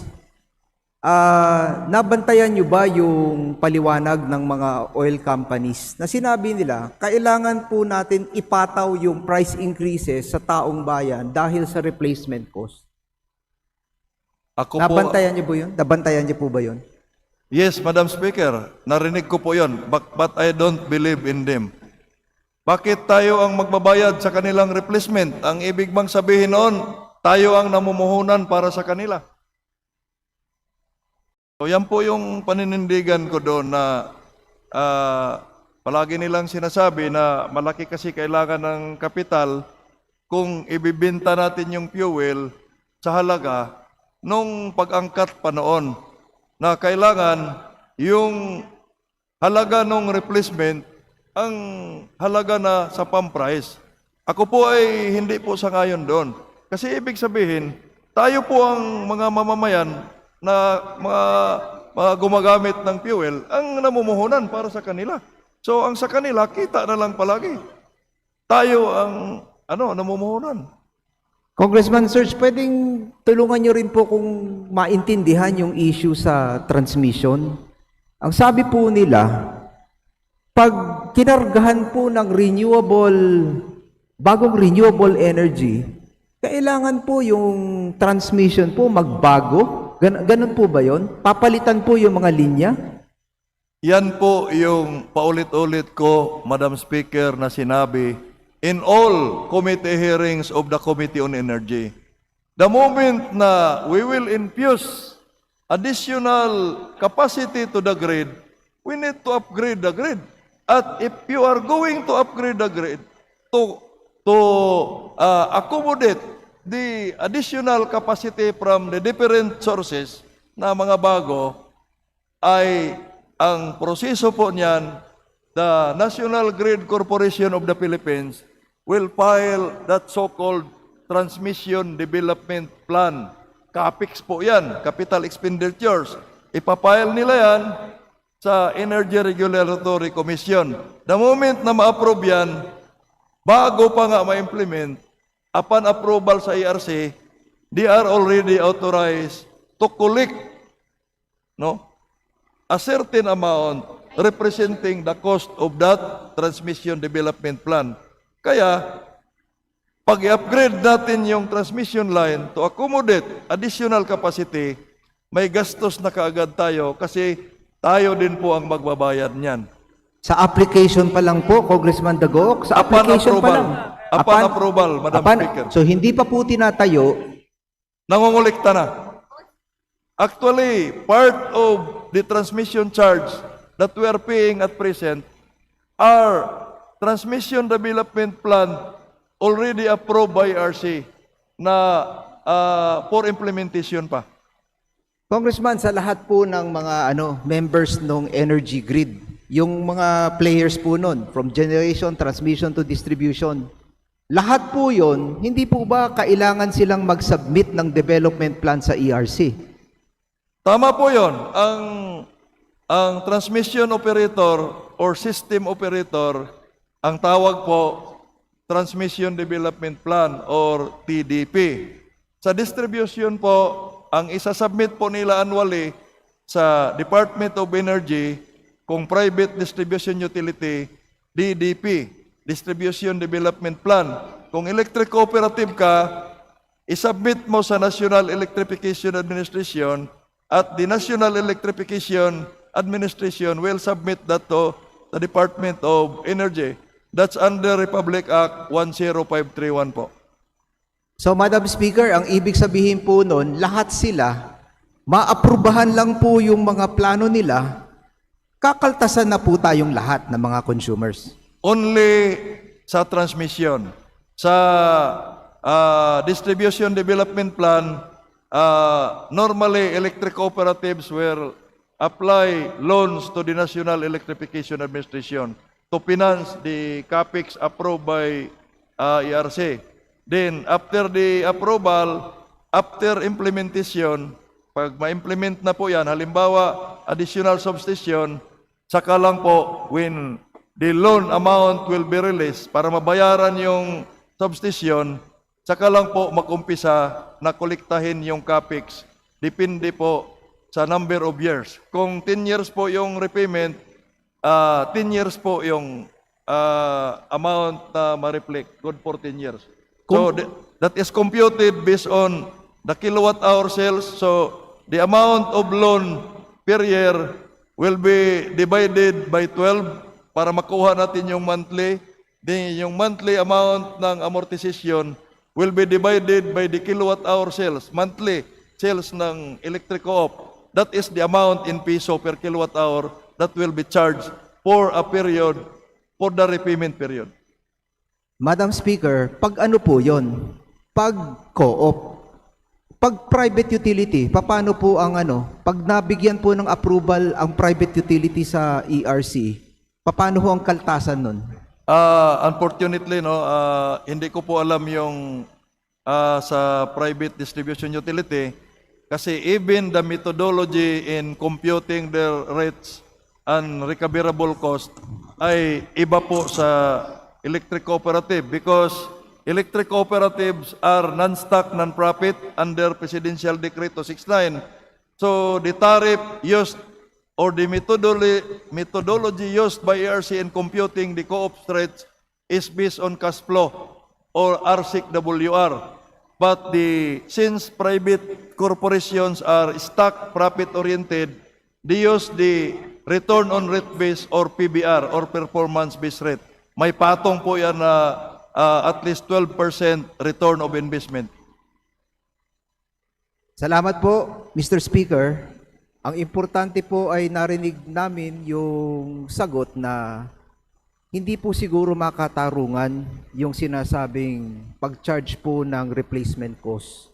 Dahil parang tayo po ang namuhunan para dun po sa mga electric corporations. Tama po, yan po yung paninindigan ko. That's my position about the replacement cost, Madam Speaker. Mr. Speaker na lang pala. Salamat po, Mr. Speaker. Salamat po, Congressman Dago. Thank you, my dear colleague. Thank you, Mr. Speaker.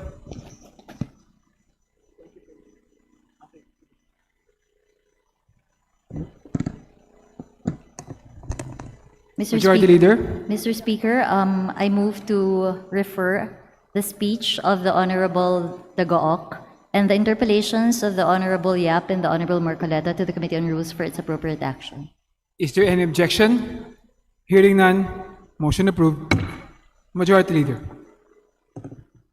Mr. Speaker, would like to recognize Representative Arthur Yap of the Murang Corriente Party List to avail of the privileged hour.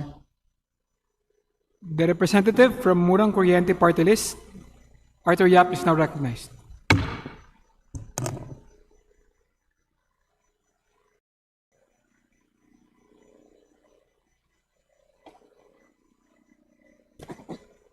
Salamat po, Mr. Speaker.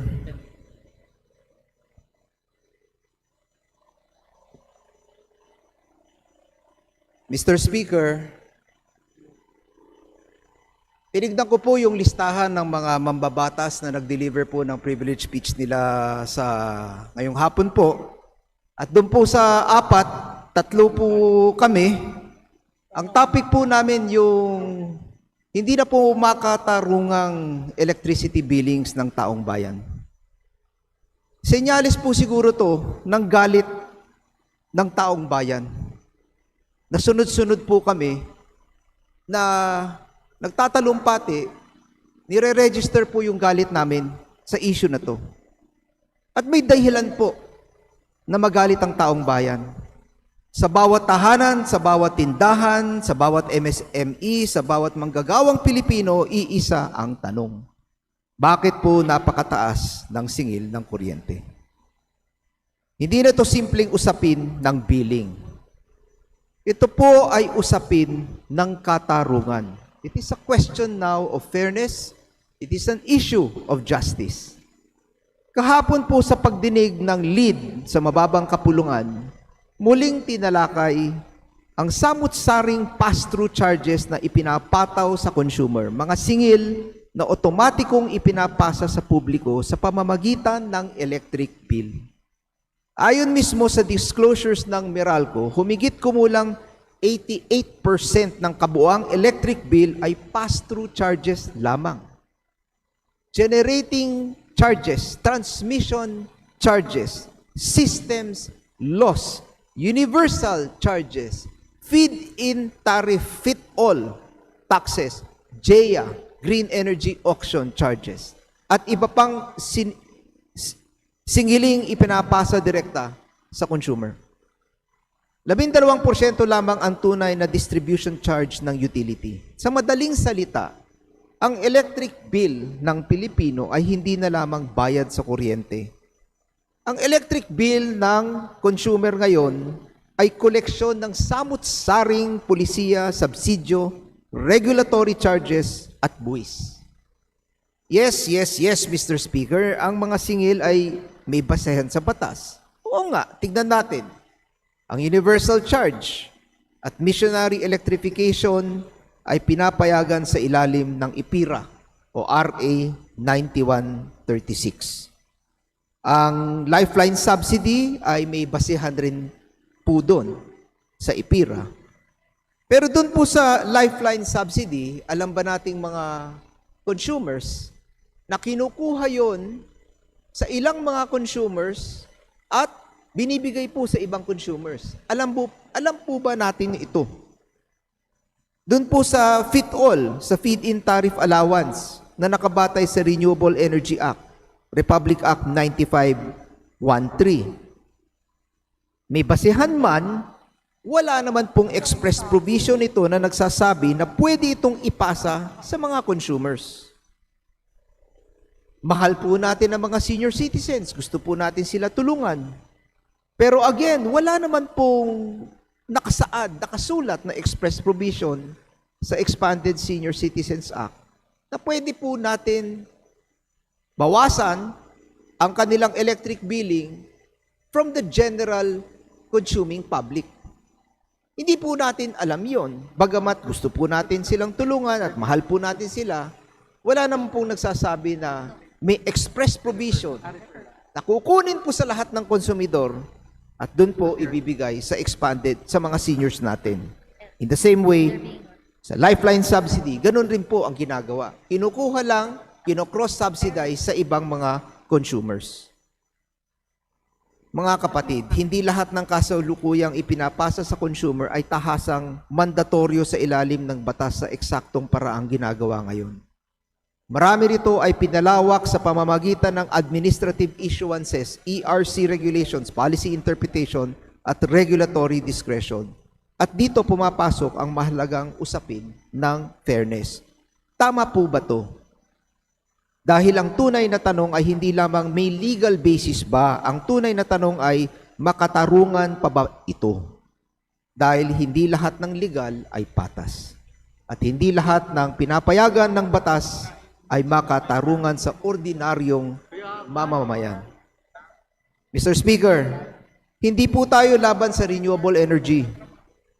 Hindi po tayo laban sa pagtulong sa mga kapatid nating mas nangangailangan po ng tulong. Hindi po tayo laban sa senior citizens. Hindi po tayo laban sa missionary electrification. Lahat ng ito ay may mabuting layunin. Ngunit, bakit halos lahat ng social policy cost ng gobyerno ay ipinapasa sa electric bill ng ordinaryong Pilipino? Hindi niya alam ito. Pinapasa sa bill niya na hindi niya alam. Kung nais ng Estado na pondohan ang renewable transmission, ang renewable energy, gawin po ito sa pambansang budget. Kung nais nating suportahan ang vulnerable sectors, gawin po ito through the General Appropriations Act. Dahil doon po may debate, may transparency, may accountability. Hindi ito unti-unting ikinakarga sa buwan ng bill ng mamamayan at hindi pa niya alam nga ito. At Mr. Speaker, walang mas malinaw na halimbawa ng kawalan ng katarungan kaysa sa systems loss at VAT sa systems loss. Pinagbabayad na nga ang consumer sa kuryenteng hindi niya nagamit. Systems loss nga eh. Nawala nga sa systems, hindi niya nagamit. Binubuwisan pa siya rito. Nagbabayad ka para sa pagkawala. Pagkatapos, papatawag ka pa ng VAT sa pagkawala. Paano po ito naging patas, Mr. Speaker? Paano naging makatarungan na buwisan ang isang bagay na hindi naman nakonsumo ng mamamayan? At kahapon mismo sa lead hearing, maliwanag na walang matinding pagtutol mula sa Department of Finance, Department of Energy at Energy Regulatory Commission sa posibilidad ng pagtanggal ng VAT sa systems loss at iba pang katulad na charges. Ibig sabihin, hindi imposibleng baguhin ito. The stage has been set, Mr. Speaker. I filed House Bill 8415 removing VAT on systems loss. House Resolution 965 calling for an inquiry in aid of legislation about these pass-through charges. Ang kulang na lamang ay political will. Mr. Speaker, ang taong bayan ay naghihintay. Umaasa sila na gagawin natin ang tama. Hindi po tayo inihalal upang protektahan lamang ang sistema. Inihalal tayo upang itama ang sistemang hindi na patas. At ngayon, hinahamon tayo ng panahon ng kasaysayan na gawin mismo iyon. Panahon na upang rebisahin, bawasan at alisin ang mga singil na hindi na makatarungan.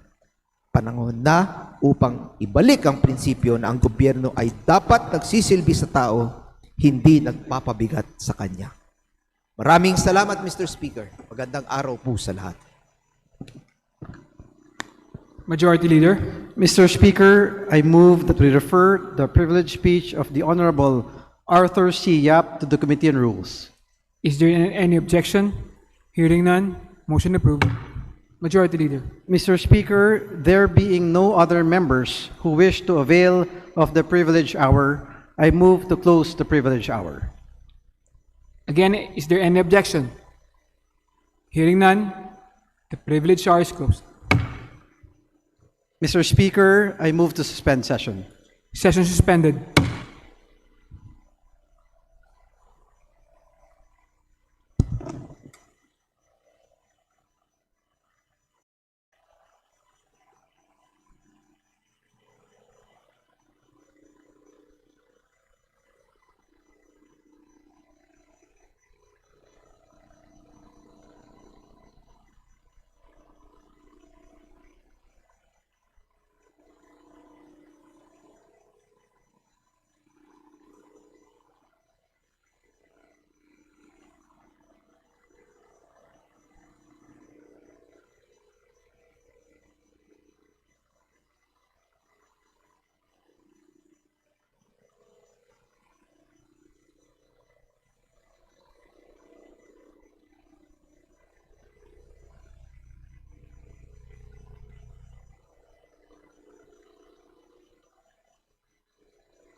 Session will now resume.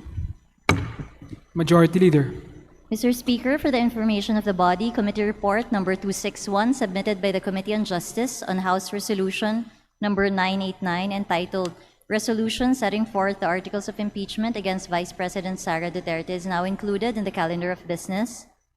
Mr. Speaker, I move to direct the Secretary General to immediately furnish the members electronic copies of Committee Report number 261 containing House Resolution number 989, including its annexes through their respective registered email addresses, post electronic copies in downloadable form of Committee Report number 261 containing House Resolution number 989, including its annexes in the House website, and distribute to the members printed copies of Committee Report number 261 containing House Resolution number 989.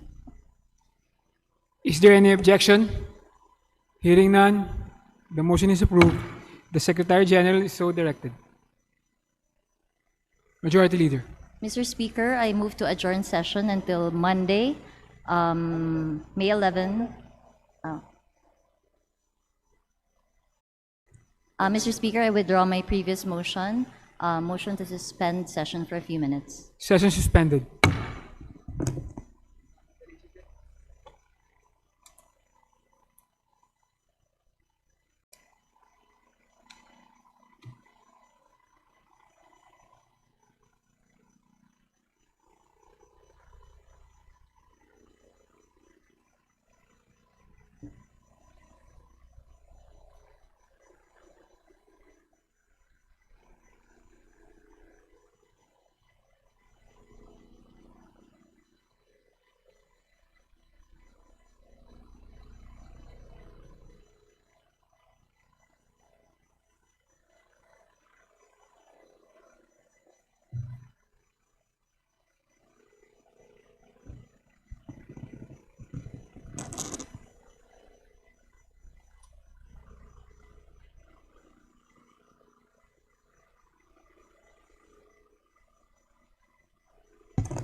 Meron pa?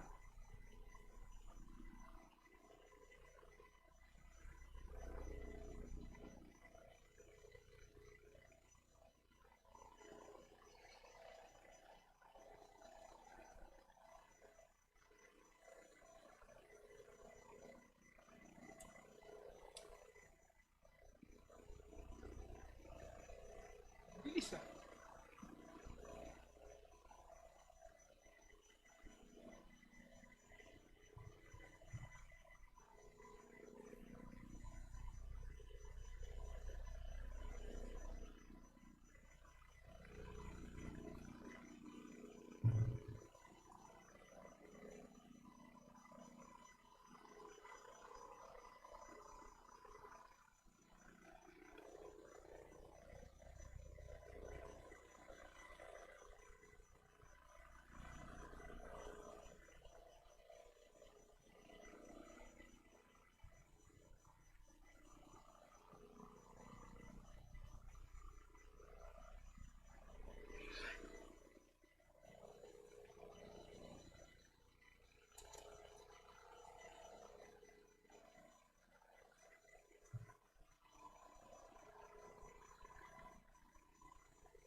Mix. Happy birthday.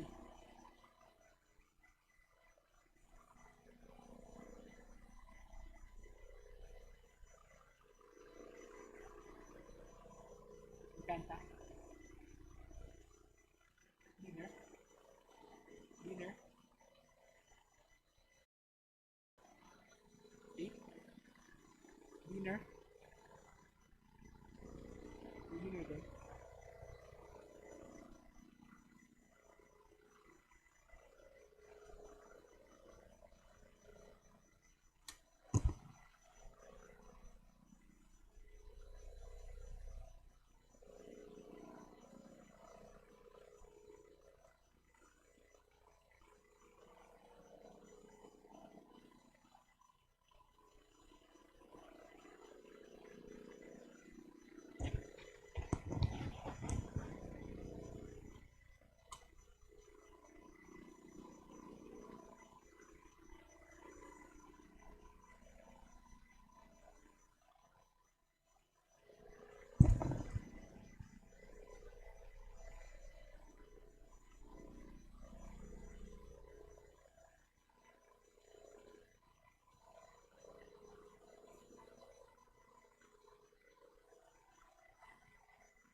Session will now resume. Majority Leader.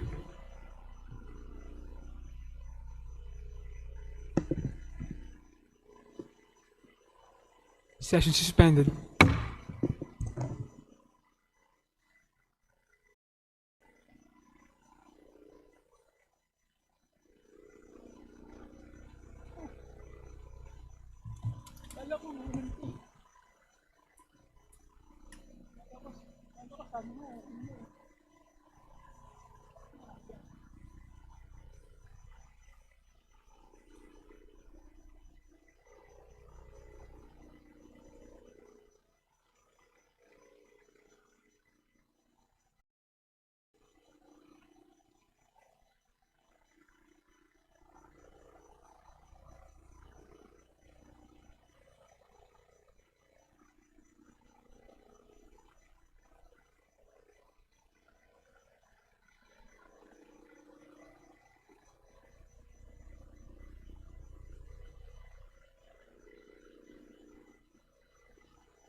Akanto.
Araw-araw, di ba?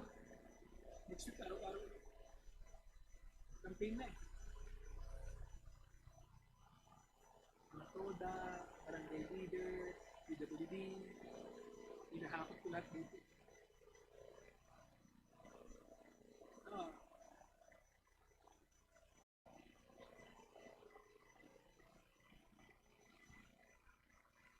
meron. At saka bago pumunta rito, pupunta muna ng City Hall ng Manila. So umaga sila ron. Di ba kasi partner ko si Chi? Umugos meron sa Manila, sa Lisichi. Hapon dito naman. Yes. Nagpupunta.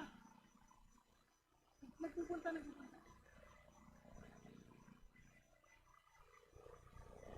May tour guide na nag-ikot sa kanila.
Dagdag ng konti.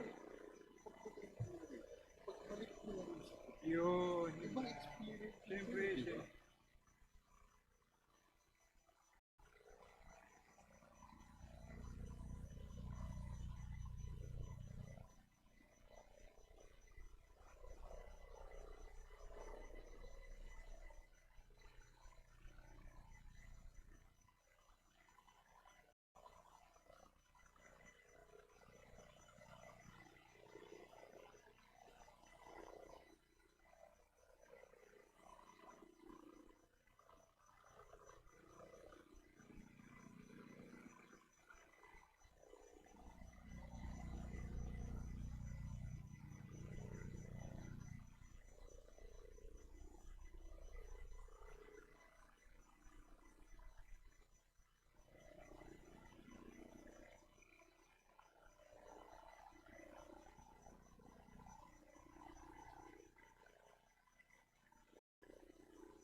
Session is now resumed. Majority Leader. Mr. Speaker, we have been informed by the Secretary General that as earlier directed by the House, the following have been accomplished. Number one, furnishing the members with electronic copies of Committee Report number 261 containing House Resolution number 989, including its annexes, through the respective registered email addresses. Number two, posting of electronic copies in downloadable form of Committee Report number 261 containing House Resolution number 989, including its annexes in the House website. And number three, distribution of the printed copies of Committee Report number 261 containing House Resolution number 989. The manifestation of the Majority Leader is noted. Majority Leader. Mr. Speaker, I would like to move to adjourn session until Monday, May 11 at 3 p.m. Is there any objection? The chair is none. Session is adjourned until May 11 at 3 p.m. in the afternoon.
Kahapon po ay narinig na rin natin sa wakas ang pinakahihintay nating ulat ukol sa mga ginawang pagdinig ng Blue Ribbon Committee patungkol sa flood control anomalies.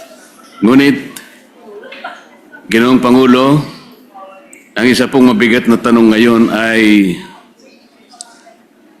hindi lamang kung anong laman nito, kung hindi paano ito iniharap sa sambayanan. 9 months from the initial hearing, 5 months from the time we released the so-called minority report, and 2 months from the time I delivered my privileged speech regarding the delays in this flood control investigation, better late than never, ika nga. Subalit, nakakapagtaka naman ata na matapos ang lahat ng panahong iyon, ano po ba ang inihain sa Senado? Hindi isang formal na committee report, Ginoong Pangulo. Hindi isang rekomendasyong may bigat at otoridad ng komite. Kung hindi isang progress report na piniling ihatid sa pamamagitan ng privilege speech kahapon ng chairperson. Kung ganito lang din pala ang kahihinatnan, bakit kailangan pa niyang paabutin ng ilang buwan ang paglalahad kung ang tunay na nais ay may paalam sa taong bayan ang kinahinatnan ng mga pagdinig? Kaya ang isa pong pinakamalaking tanong ng lahat ay nasaan po yung progress sa paghahanap ng bayan ng katotohanan? Ano na pong nangyari sa komite na siyang dapat nangunguna sa pagsisiwalat ng korupsyon at sa paghahanap ng pananagutan? Baka naman ang tunay na problema ay hindi ang kakulangan ng pirma, kundi ang kakulangan sa political will na dalhin ang investigasyon sa natural na tinutumbok nitong direksyon hanggang sa pinakadulo ng pananagutan. If there's a will, there's a way. Bungad ni Senator Lacson kahapon. Kilala siyang magaling na investigador nung panahon niya sa kapulisan. Kung nanaisin niya talaga natuntunin ang katotohanan sa pamamagitan ng ebidensya na kanyang binigyan pa ng diin, dapat ay hindi niya tinitigilan o ipinagpapaliban ang mga pagdinig. Sinasabi niya na marami daw akong dahilan kung bakit hindi ako pumipirma sa partial report. Ngunit mas marami akong katanungan sa kanyang sariling mga dahilan kung bakit hindi matapos-tapos ang investigasyon ng Blue Ribbon patungkol sa bagay na ito. May mga napako at pabago-bagong desisyon tulad ng Abril 14 naka-schedule ang pagpapatuloy ng hearing sa Blue Ribbon Committee ngunit biglang ipinagpaliban. Ngayon naman, ang kondisyon sa partial report na hindi raw magpapatuloy, Ginoong Pangulo, ang pagdinig hanggat hindi napipirmahan ang partial report. Isa itong malinaw na pag-atras sa nauna niyang sagot sa akin nung siya'y direktang tanungin ko sa bulwagang ito, Ginoong Pangulo. Gaya ng pagtiyak niyang ipagpapatuloy ang investigasyon nang lumabas ang balita tungkol sa pagkahuli ni Zaldico. The quest for truth has been effectively hostaged by the whims of the chairperson who emphasized that he respects the decision of his members, but then said that there will no longer be any hearings unless and until the partial report has been signed. He also said that he wants a healthy discussion, yet won't accept any interpellations. Ano po ba talaga, kuya? Senator Lacson is indeed consistently inconsistent, invoking transparency when convenient, but resisting accountability the moment questions are directed at him and his report. Mr. President, are all members of the committee mandated or obligated to sign committee reports? Can members of the BRC be compelled to sign a partial report? There is nothing in our rules that say so, Mr. President, because his statements appears to imply that the delay in the release of the committee's partial report is the fault of the committee members themselves. How can the chair say that refusal to sign is tantamount to blocking the committee report? Isn't it the minority who submitted the so-called minority report to awaken the committee chair in submitting the report that was long overdue. Siya ay iniluklok ng taong bayan sa posisyon dahil sa tiwala nila sa isang tinaguriang independent fiscalizer ng Senado. Kuminsan nga, Ginoong Pangulo, ay na-associate siya bilang corruption czar, moral crusader, Mr. Clean, Mr. Righteous,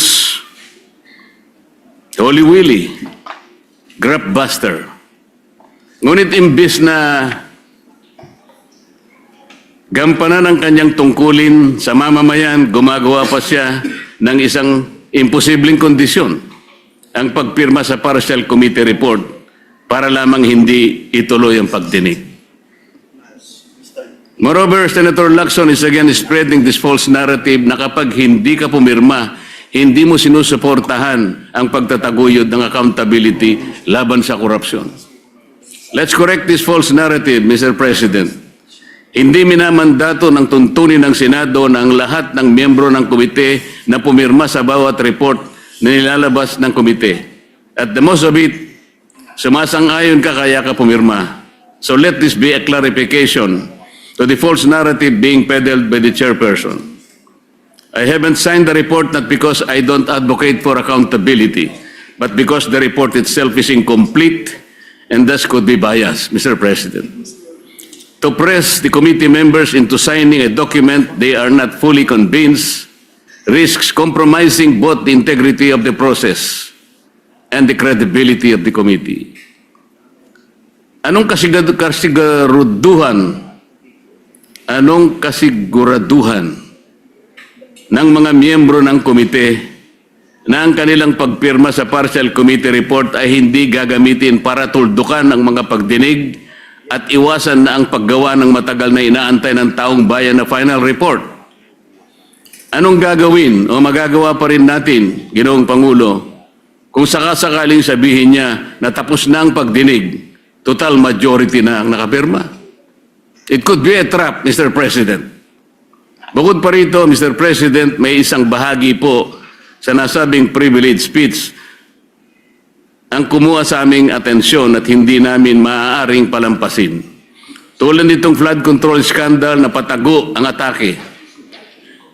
Ito pong slide na may pamagat na allocables at leadership fund na kanyang ipinakita sandali kahapon ay may imahe na hindi naman lubos na inilantad sa taong bayan. Putol, hindi buo, walang sapat na konteksto. At tila ba'y tumutukoy sa representasyong ito bilang humihingi ng mga proyektong katumbas ng 500. Whether it's 500 billion, 500 million, or 500,000. The big document tells a narrative that a certain Kong Marcoleta has this 500 allocation for the DPWH. At kapansin-pansin po, Mr. President, na tila hindi nakuha ng naturang slide ang inaasahang atensyon mula sa media matapos ang kanyang privilege speech. Marahil dahil maging ang mga mamahayag ay nakita ang kahinaan nito. Kaya't nakapagtataka na nitong umaga, kaninang umaga lang, Ginoong Pangulo, ay agad siyang nagkaroon ng dalawang panayam sa media upang muling bigyang diin at itulak ang parehong naratibo laban sa akin. Para bang hindi naging sapat ang privilege speech sa session hall at kailangan pang palawigin ito sa media upang masigurong kakalat ang malisyosong pagpapahiwatig kahit kulang sa linaw at sustansya. Meron pa siyang ikinuwento na noong ako ay kongresista pa at parte ng Commission on Appointments bilang chairperson ng Committee on Public Works and Highways, ako rin nanghingi ng halagang 1.5 billion na mga proyekto kapalit ng pag-confirm sa appointment ni Secretary Bonoan. Ngunit 500 million lamang daw umano ang naibigay. At sinabi pa raw sa kanya ng ibang kongresista na nabukulan sila at walang nakarating sa kanila ng mga proyekto. Nang siya'y tanungin kung may dokumento ba na susuporta rito, hindi niya sinagot ng direkta at bagos ay sinabi na lamang na kailangang suriin kung mayroong mga substandard at ghost projects sa mga pinagbigyan mula sa aking mga inendorso. Kung ang pag-endorso ng mga proyekto sa DPWH ay basihan ni Senator lakson ng pagpapaimbestiga sa akin? Hindi ba't halos dapat ng mga senador ay imbestigahan na rin?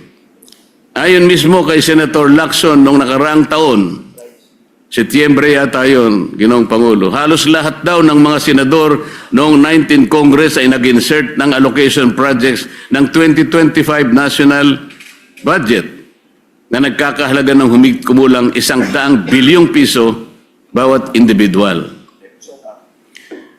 Ngunit ang ating tagapangulo, kayo po, Ginoong Pangulo, pamismo ang dumepensa sa mga senador at sinabing, I would like to make it clear that whatever budgetary amendments the senators propose, the money for these projects do not in any way go through the Senate or the senator, as some of our kababayans think.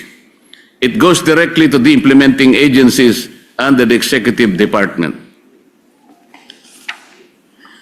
Sa dinami-dami ng mga pangalang nakaladlad sa kontrobersyang ito, ang ilan pa ay tila maingat na iniiwasan ng ating chairman at hindi man lamang nabanggit ng direkta kahit paulit-ulit nang iniuugnay ng mga naglutangang testigo at ilang beses nang naidawit ang mga sinumpaang salaysay, sa mga sinumpaang salaysay. Talaga namang pilit na isinasama ako sa kanyang naratibo. Masyadong halata naman ito, Ginoong Pangulo. Ako na ngayon ang pinagtutuunan niya ng pansin.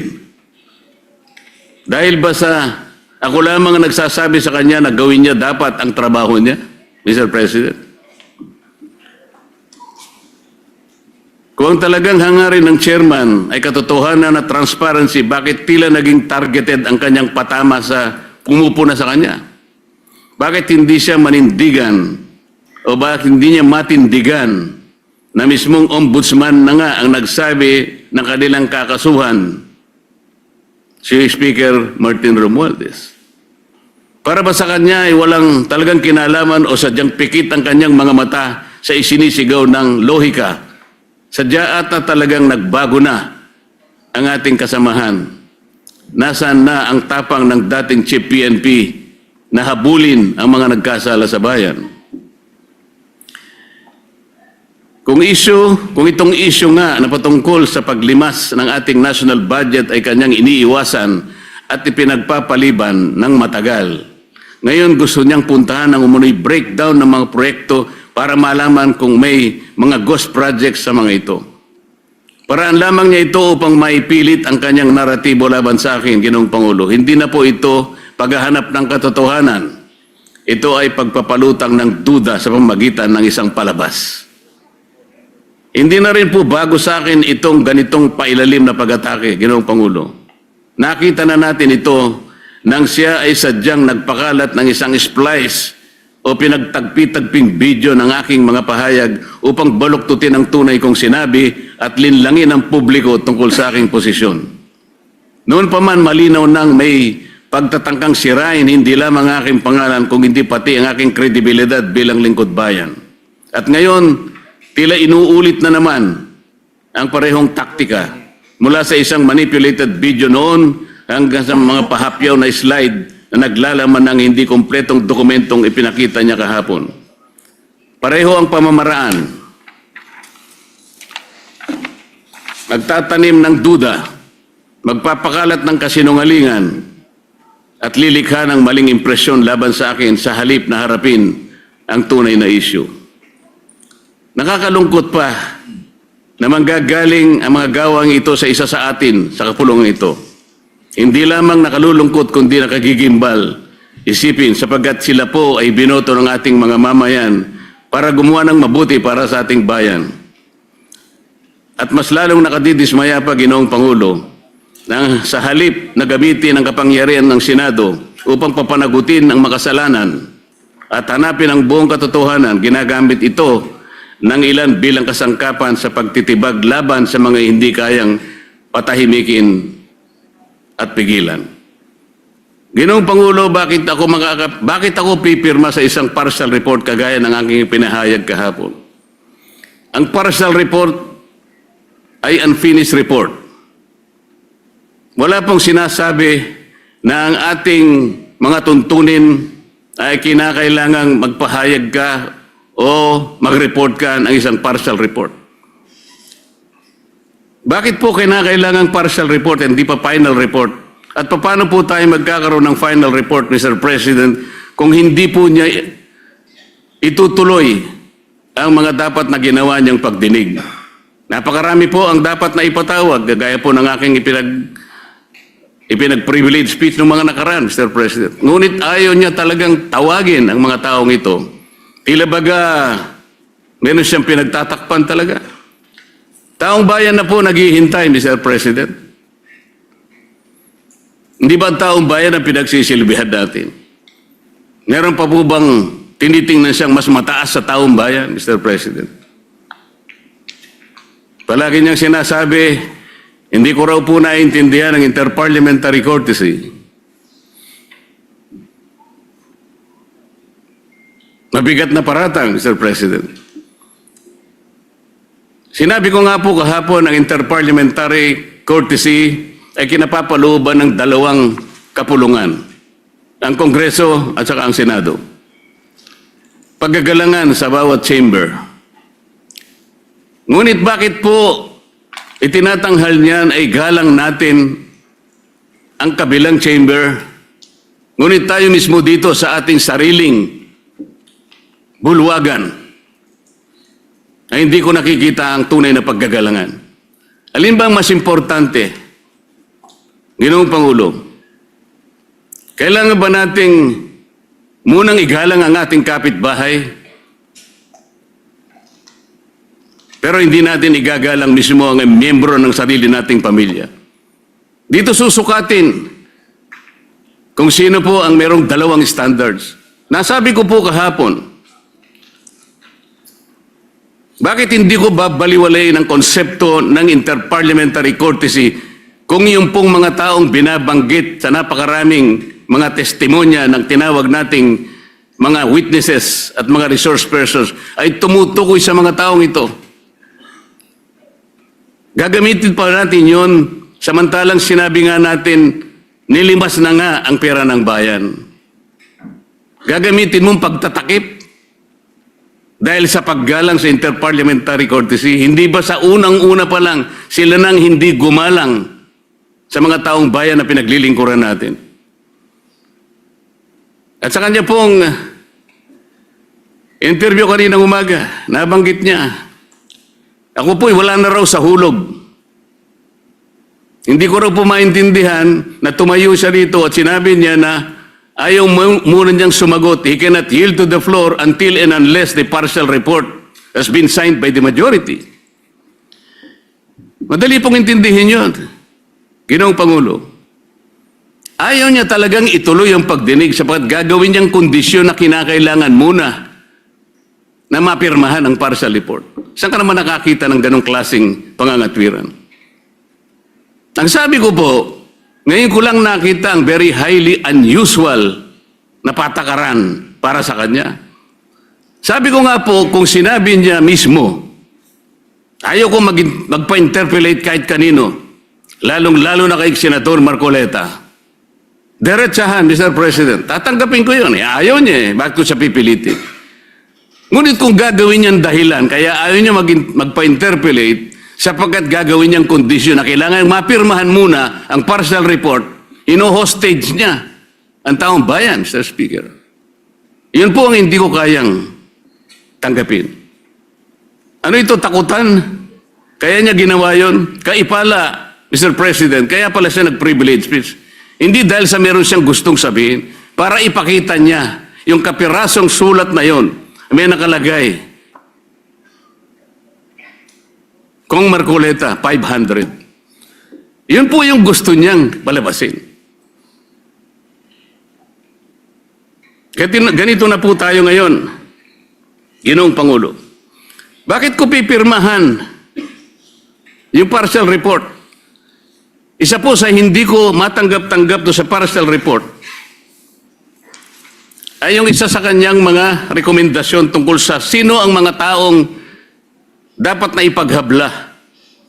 Tingnan po ninyo, Ginoong Pangulo, doon sa kategoryang public officials categorized under recommendations for preliminary investigation, ang dami pong legislators doon. Pinangungunahan na po ni Saldico, at marami pa pong iba. Sa mga intermediaries po, Mr. President, binanggit niya si Undersecretary Traigib Olaybar. Binanggit niya yung Maynard Ngu. Hindi ko po alam kung sino yung Carlin Villayap, J.Y. De La Rosa, Mrs. Patron, Lawrence Cruz, John Paul Estrada, Mark Tiksay, alias Peng. Pero wala po yung Yusek Adrian Bersamin na siya mismong naghayag sa plenaryo nung nagkakaroon po ng plenary debates na po sa ating budget. Siyang naghayag mismo sa pangalan ni Yusek Bersamin at ayon sa kanya, ni-name drop niya ang pangalan ng Pangulo. Sinabi rin po ni Saldico, yung 30 Tamarin Street na kung saan 1 billion ang nai-deliver ni Saldico. At ang tumanggap po noon ay si Yusek Jojo Cadiz. Napakabigat na akusasyon. Ginoong Pangulo, wala man lang po rito sa dapat na banggitin na intermediaries. Nasaan po ang pangalan ni former Speaker Martin Romualdez? Nilagay po niya doon sa classification ng public officials categorized under fact-finding investigation. Ang laki po ng diferensya ng fact-finding investigation sa preliminary investigation. Bakit po yung tinuturo mismo na mastermind, yung pa po yung nasa, wala po sa preliminary investigation, nasa fact-finding lang. Tingnan po ninyo yung mga lumabas sa mga dyaryo, sa mga periodiko, Ginoong Pangulo. Billionaire News Channel dated May 5, 2026. Ombudsman, Romualdez umanong tinuturing mastermind sa controversial na flood control scandal. Politico.com dated May 5, 2026. With 56 billion in supposed kickbacks, Ombudsman tags Martin Romualdez as mastermind of flood control scam. Abante dated May 5, 2026. Ombudsman, Romualdez mastermind ng 56 billion flood control kickbacks. Abogado.com PH dated May 5, 2026. Ombudsman panel tags Romualdez and Co as masterminds. Dito pa lang po sablay na yung report Nandun lang siya sa fact-finding, samantalang ang ombudsman, tinag na po siya, isa sa mastermind. Saan po papunta ang report? Ginoong Pangulo. Ginoong Pangulo, ang Senado ay hindi dapat maging entablado para sa mga intrigero na alam naman natin kung ano ang totoong motibo. Maraming salamat po, Ginoong Pangulo. Majority Leader. Mr. President, I move that we refer the privilege speech of Senator Barcoleta to the Committee on Rules. Any objection? Hearing none, motions approved. Yes, Mr. President, next to avail of the privilege hour is Senator Risa Ontiveros. I move that she be recognized. Senator Risa Ontiveros recognized. Salamat po, Mr. President. Mr. President, esteemed colleagues, I rise on a matter of urgent national concern, one that cuts across every Filipino household: the price of rice, the survival of farmers, and the integrity of our institutions. From January to April this year, our country imported around 1.62 million metric tons of rice. Wala pong masama sa importation per se. After a temporary ban, a rebound is expected. But what demands our attention at dapat nating tutukan is the sudden and aggressive surge in rice importation by Planters Products Incorporated, or PPI. In less than a year, PPI imported over 86,000 metric tons of rice. 73% of that volume came in during the month of January this year. PPI brought in 63,000 metric tons, catapulting it into the ranks of the country's top rice importers. Ang tanong, paano nangyari ito? Because when we look closer, the numbers do not add up. Based on audited annual financial statements for fiscal year 2023 to 2024 submitted to the SEC in August 2025, PPI had equity of about only 536 million pesos and even reported a net loss. Yet we are told that it mobilized 2 billion pesos to finance these imports. Saan nanggaling ang perang ito? Did PPI access loans from government financial institutions? Did it receive preferential treatment because of its links? Or worse, are we looking at behest loans in contemporary form?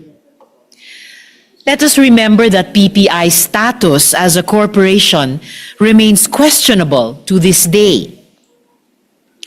Historically, it was rescued from bankruptcy during the first Marcos administration through a fertilizer levy imposed on Filipino farmers, 10 pesos per bag of fertilizer sold. In March 2008, the Supreme Court in the case Planters Products Incorporated versus Fertifil Corporation, GR 166006, stated that PPI Incorporated is a private corporation and declared the letter of instruction LOI 1465 dated June 3, 1985 that imposed the levy unconstitutional as it stood to benefit a private entity. The levies are public funds and therefore should be used for a public purpose. However, at ito ang pinagtatakhan ko at ng marami sa ating mga kababayang magsasaka, Mr. President. The majority of PPI's shares, 79.24% of them, are held by Planters Products Foundation Incorporated, chaired by no less than the Secretary of the Department of Agriculture, and includes government officials in its Board of Trustees, according to LOI 1428, dated September 22, 1984. In its website, the DA describes PPI as a sequestered company under the administration of the department. Sequestered because suspected of ill-gotten wealth and crony capitalism. So, ano ba talaga ang PPI, Mr. President? Private ba o government-owned and controlled corporation? If it is private, why does it appear to enjoy preferential treatment in getting the necessary phytosanitary permits from the Bureau of Plant Industry? If it is a GOCC, is it using money from the budget, borrowing from GFIs, or getting its imports using trade or supplier credit? Meron garansya ba ang gobyerno kung hindi makabayad ang PPI? Have we learned nothing from the past, Mr. President? In 1987, the Philippine government wrote off the